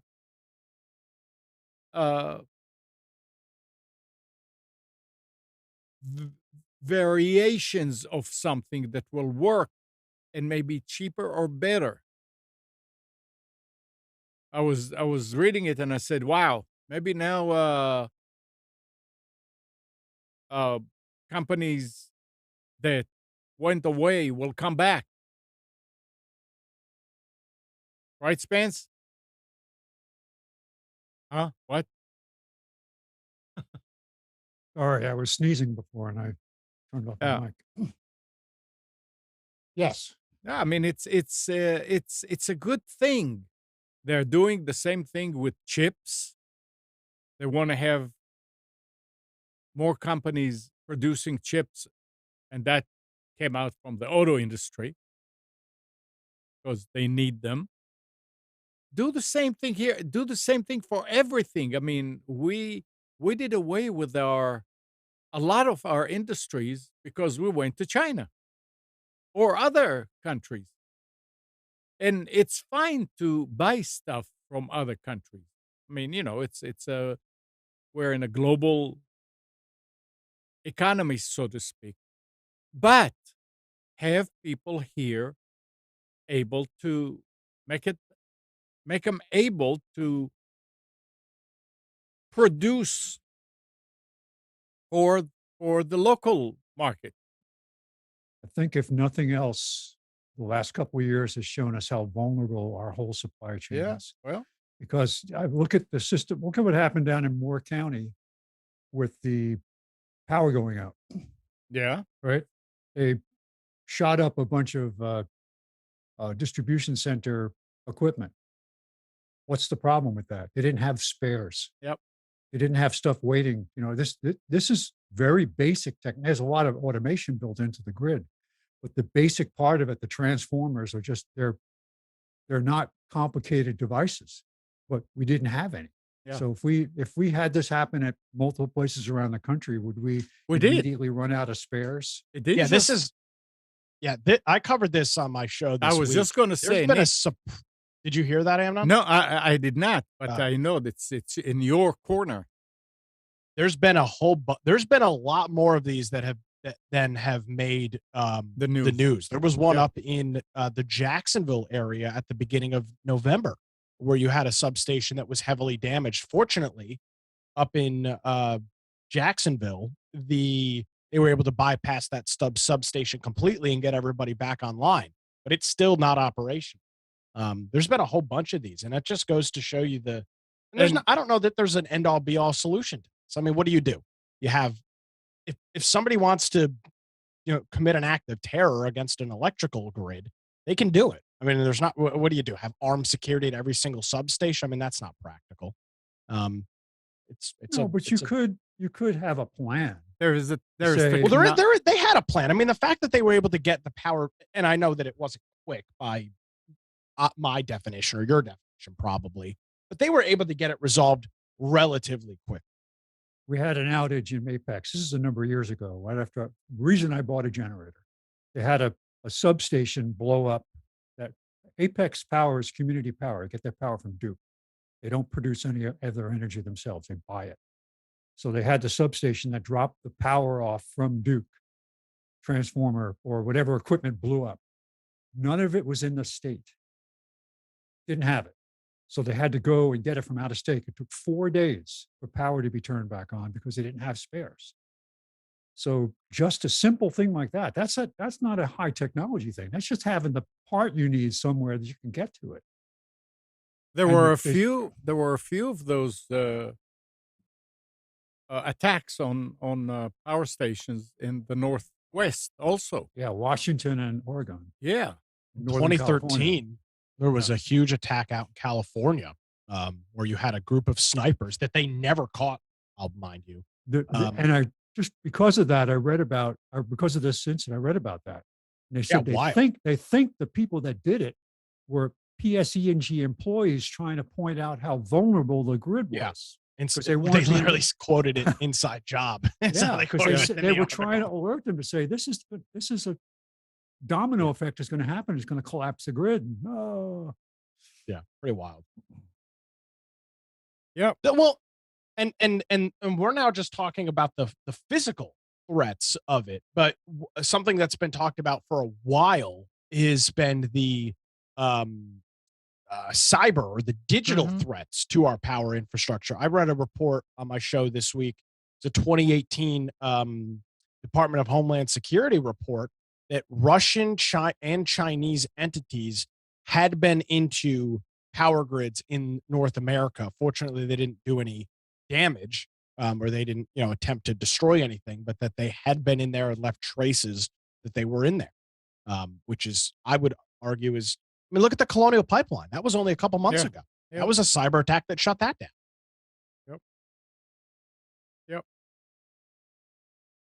We need to learn from it. All right. Microsoft has released an out-of-band update to nudge users toward Windows 11 amid a migration pace that company executives would undoubtedly prefer is rather faster. The software giant is offering an option of upgrading to Windows 11 as an out-of-the-box experience to its Windows 10 22H2 installed base. The main aim being to smooth their path forward to the latest operating system. On November 30th, an out-of-band update was released to improve the Windows 10 version 2004, 20H2, 21H1, 21H2, and 22H2 out-of-box experience. They call it OOBE, UBI. It provides eligible devices with the option to upgrade to Windows 11 as part of the UBI process. This update will be available only when an UBI update is installed. I think, I brought it many times. That computer that I'm using here is an 8th generation. It says that it's not Windows 11 compatible. And you guys brought up the fact that it's probably just needs to be reconfigured in the BIOS that it has that what is that chip? EPM. TPM. TPM version 2. Yeah, I went and I looked and I googled to find, and it's not a simple thing. No. I mean, I don't care because I'm not going to upgrade. I Well, believe if it works, leave it alone. Windows 10 will work. But I'm talking There's about something else that ties into this, by the way, probably from Nick's world of reporting on let me ask gaming. you a question though before Gal goes any further. You Yeah. said it. You looked it up online and it wasn't simple. What did you? oh, It's I typically don't just even remember. You had to go in here and do this and then click no. And on most that. And, you literally just turn it on in the BIOS. If your yeah, computer that supports it. If it doesn't support it, yes. But if your computer supports it, it's simply just a well, trusted platform. It's just an enable or disable option in the BIOS. but my point was that I will probably be able to do it. I wanted to see how easy it is for somebody to do it. And for the lay person out there who uses a computer to go and have to do this, that's a no no. That's not what I would call out of the Mo- box experience. And what I will submit to you is that your general consumer is not building a computer like you are anyway. So Yeah. I don't see there's not as much of a Well, I don't. like for example, you've been upgrading some computers for some of your clients. Yeah. And what are they doing? They're buying new computers because they're ready to upgrade to Windows 11 and they've got older machines that they need to upgrade spec wise. So it's kind of yeah, but most these people are don't do Windows upgrades. Only enthusiasts are doing those. A majority of people run the Windows install that their computer comes with until they get a new computer and then they get the new one. that's true That's how the too. general That's use true. consumer Yeah, that's uses true Windows. too. Yeah. I'm sorry I cut you off. Mel. God, what were you saying? No. It so this is probably a week or two, no, 2 weeks at least old, but um with the holiday season kicking into gear and Black Friday deals for games, EA has been selling like crazy, especially with the World Cup, FIFA World Cup. They've been selling like crazy FIFA, the game. And the thing is that FIFA on Windows 11 is one of the first game where its anti-cheat engine is relying on the security features that Microsoft made mandatory for Windows 11. So all of those game enthusiast PC builders that have managed to upgrade their Windows 10 to Windows 11 without TPM, right? These people, they bought for 30, 40, sometimes $60 the game, and they will never be able to play it Hmm. unless they downgrade their system to Windows 10 where it doesn't require TPM. Interesting. And you're looking online. Shy at first had a problem with the machine he's running, and there everything was enabled. It was just a matter of updating a driver because there was also bugs in the TPM drivers not Mhm. allowing, not passing Microsoft's test. The OS wouldn't recognize it. So there was this whole wave of suddenly people who have zero interest in machine security, right?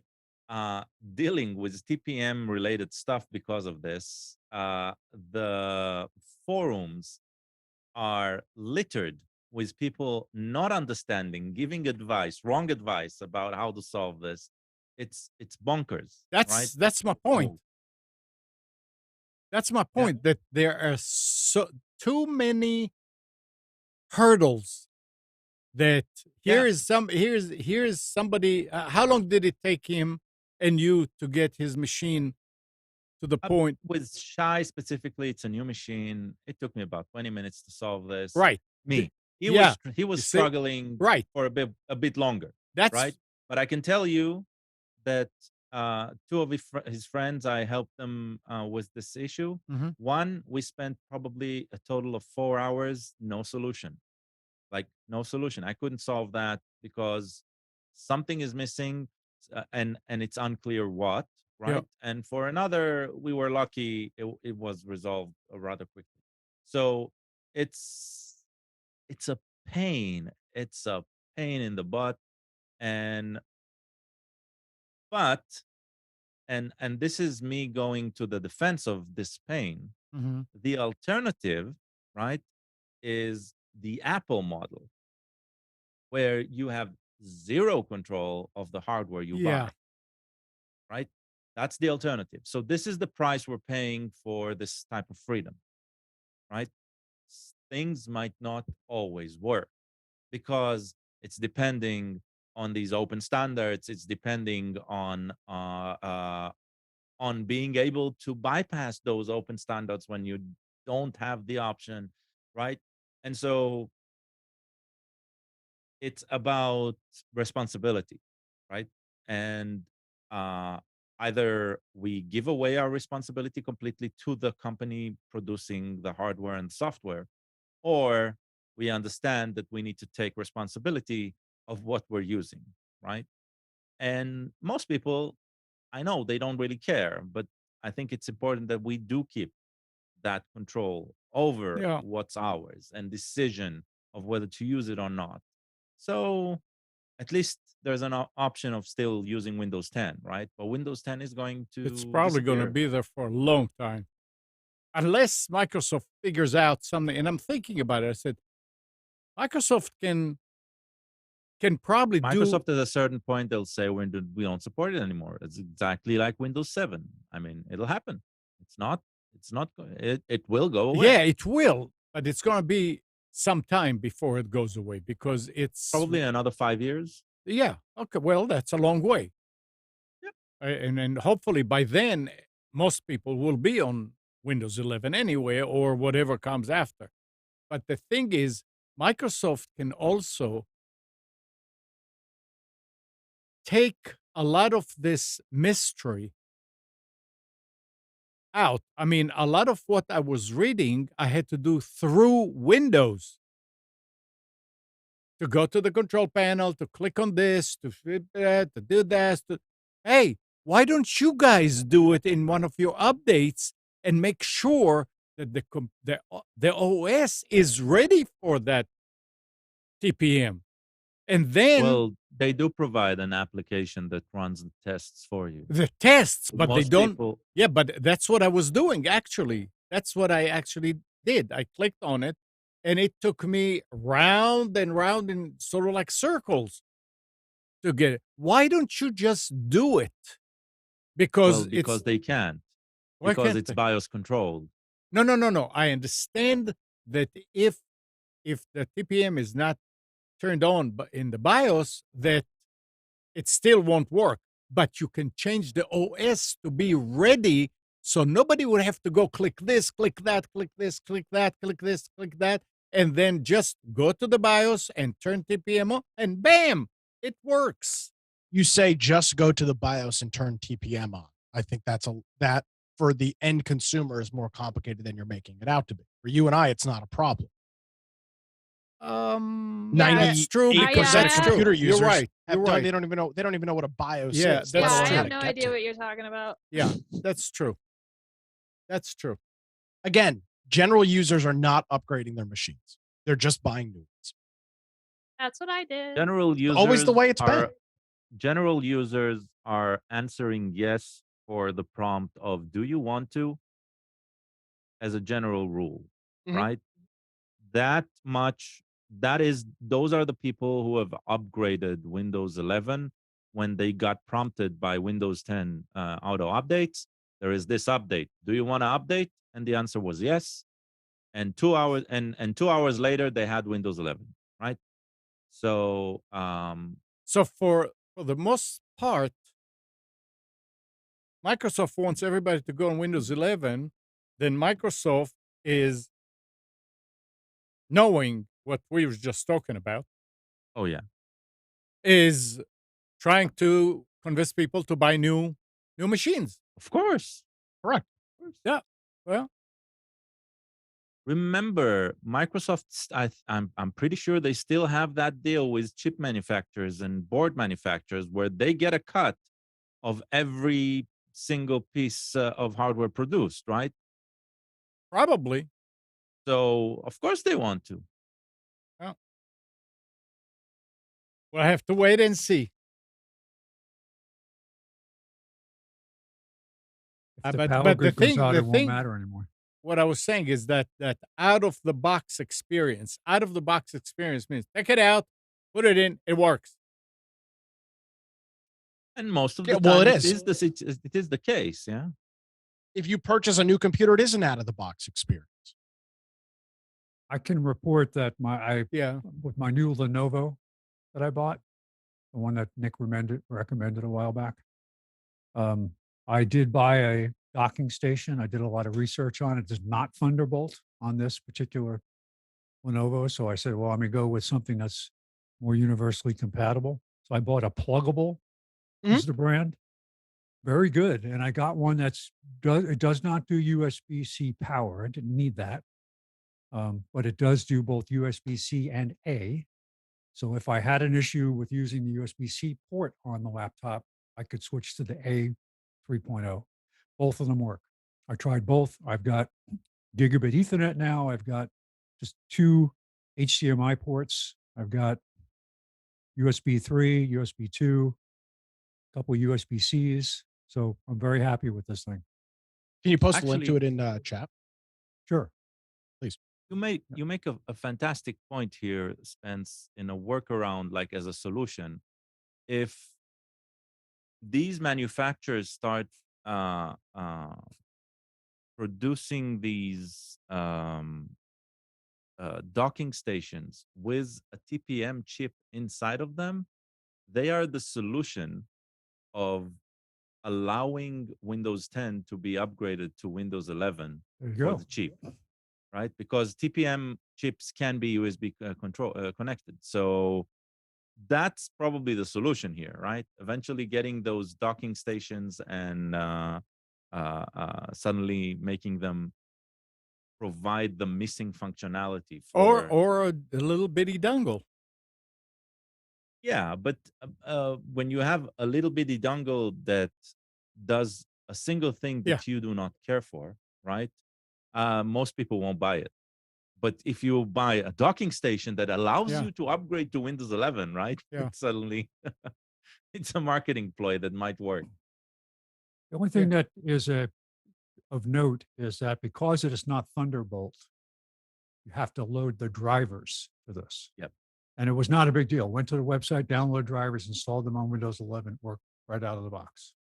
Right. So, And that's probably because the manufacturer doesn't work with Microsoft. Otherwise, it will be part of Windows Update. it was You'll it was plug it in and- actually it said it was a safe site. It was Microsoft recognized it as a registered site.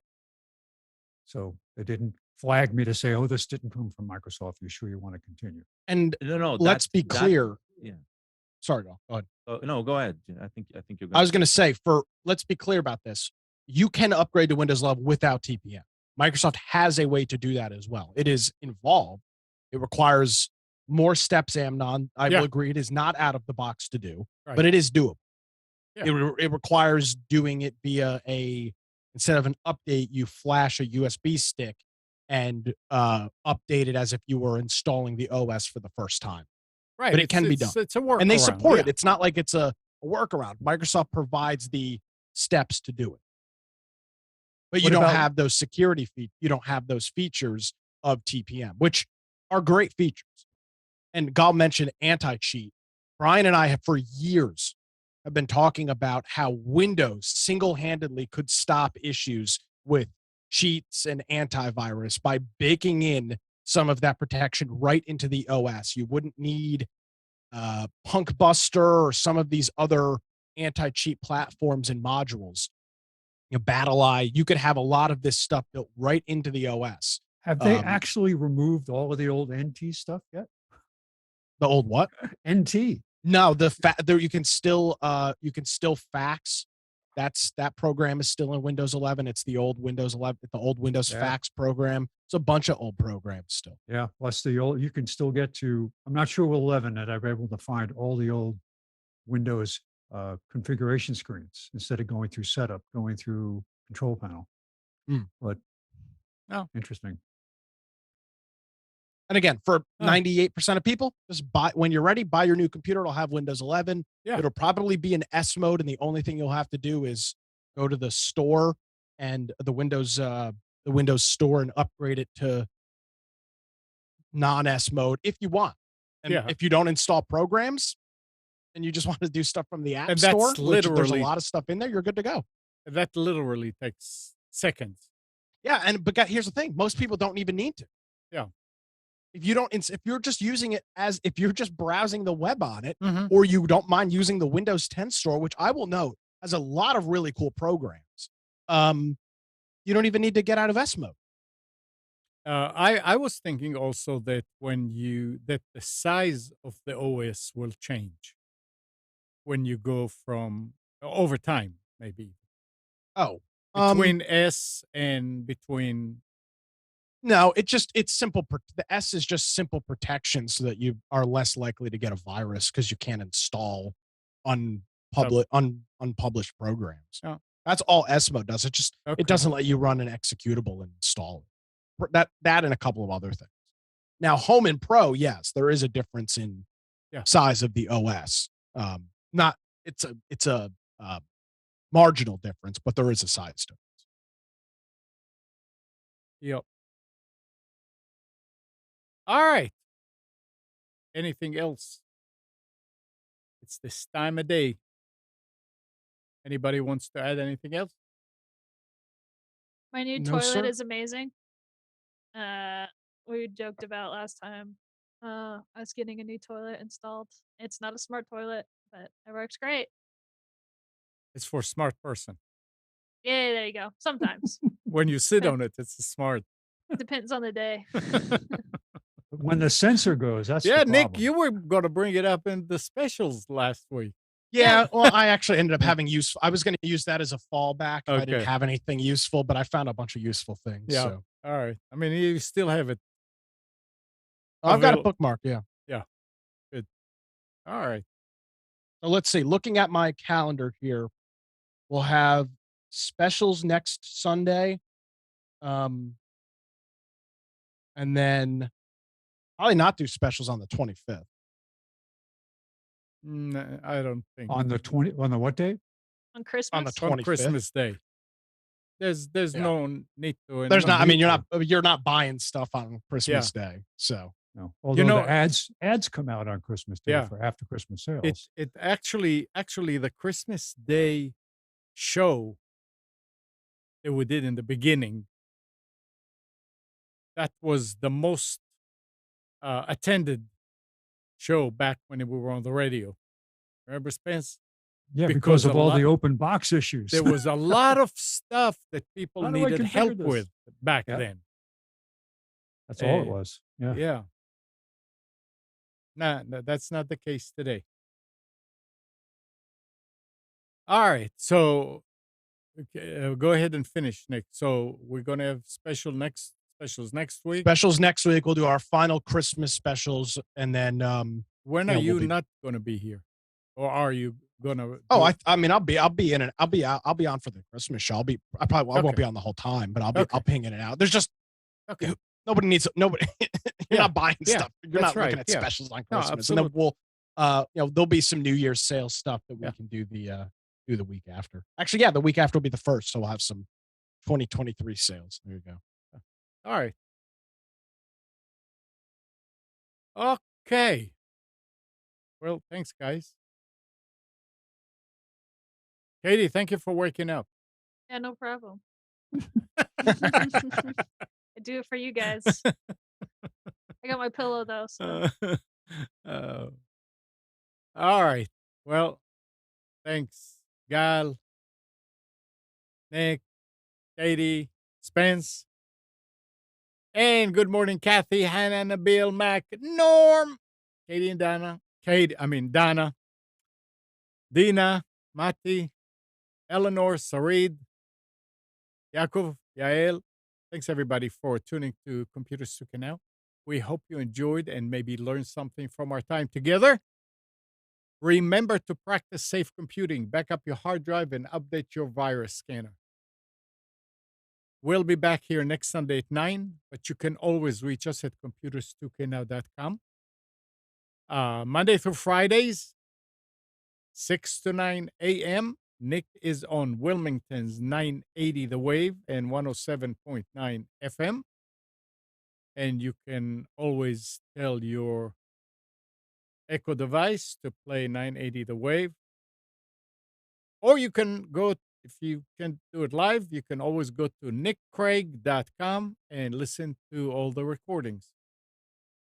And Tuesdays at 7 p.m., Nick and Brian do the Infection podcast on Twitch. This is for survival games and gaming news. So 7 p.m. Tuesday evening, twitch.tv/infection podcast. One word. Enjoy your week.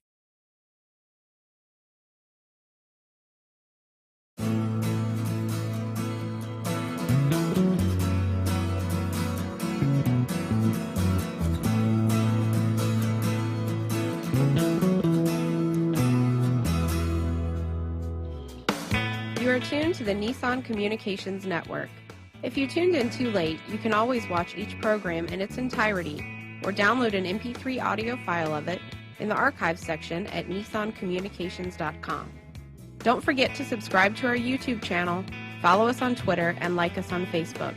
Sponsored by StreamingGear.com, Carolina Apparel, and DeltaForce.net.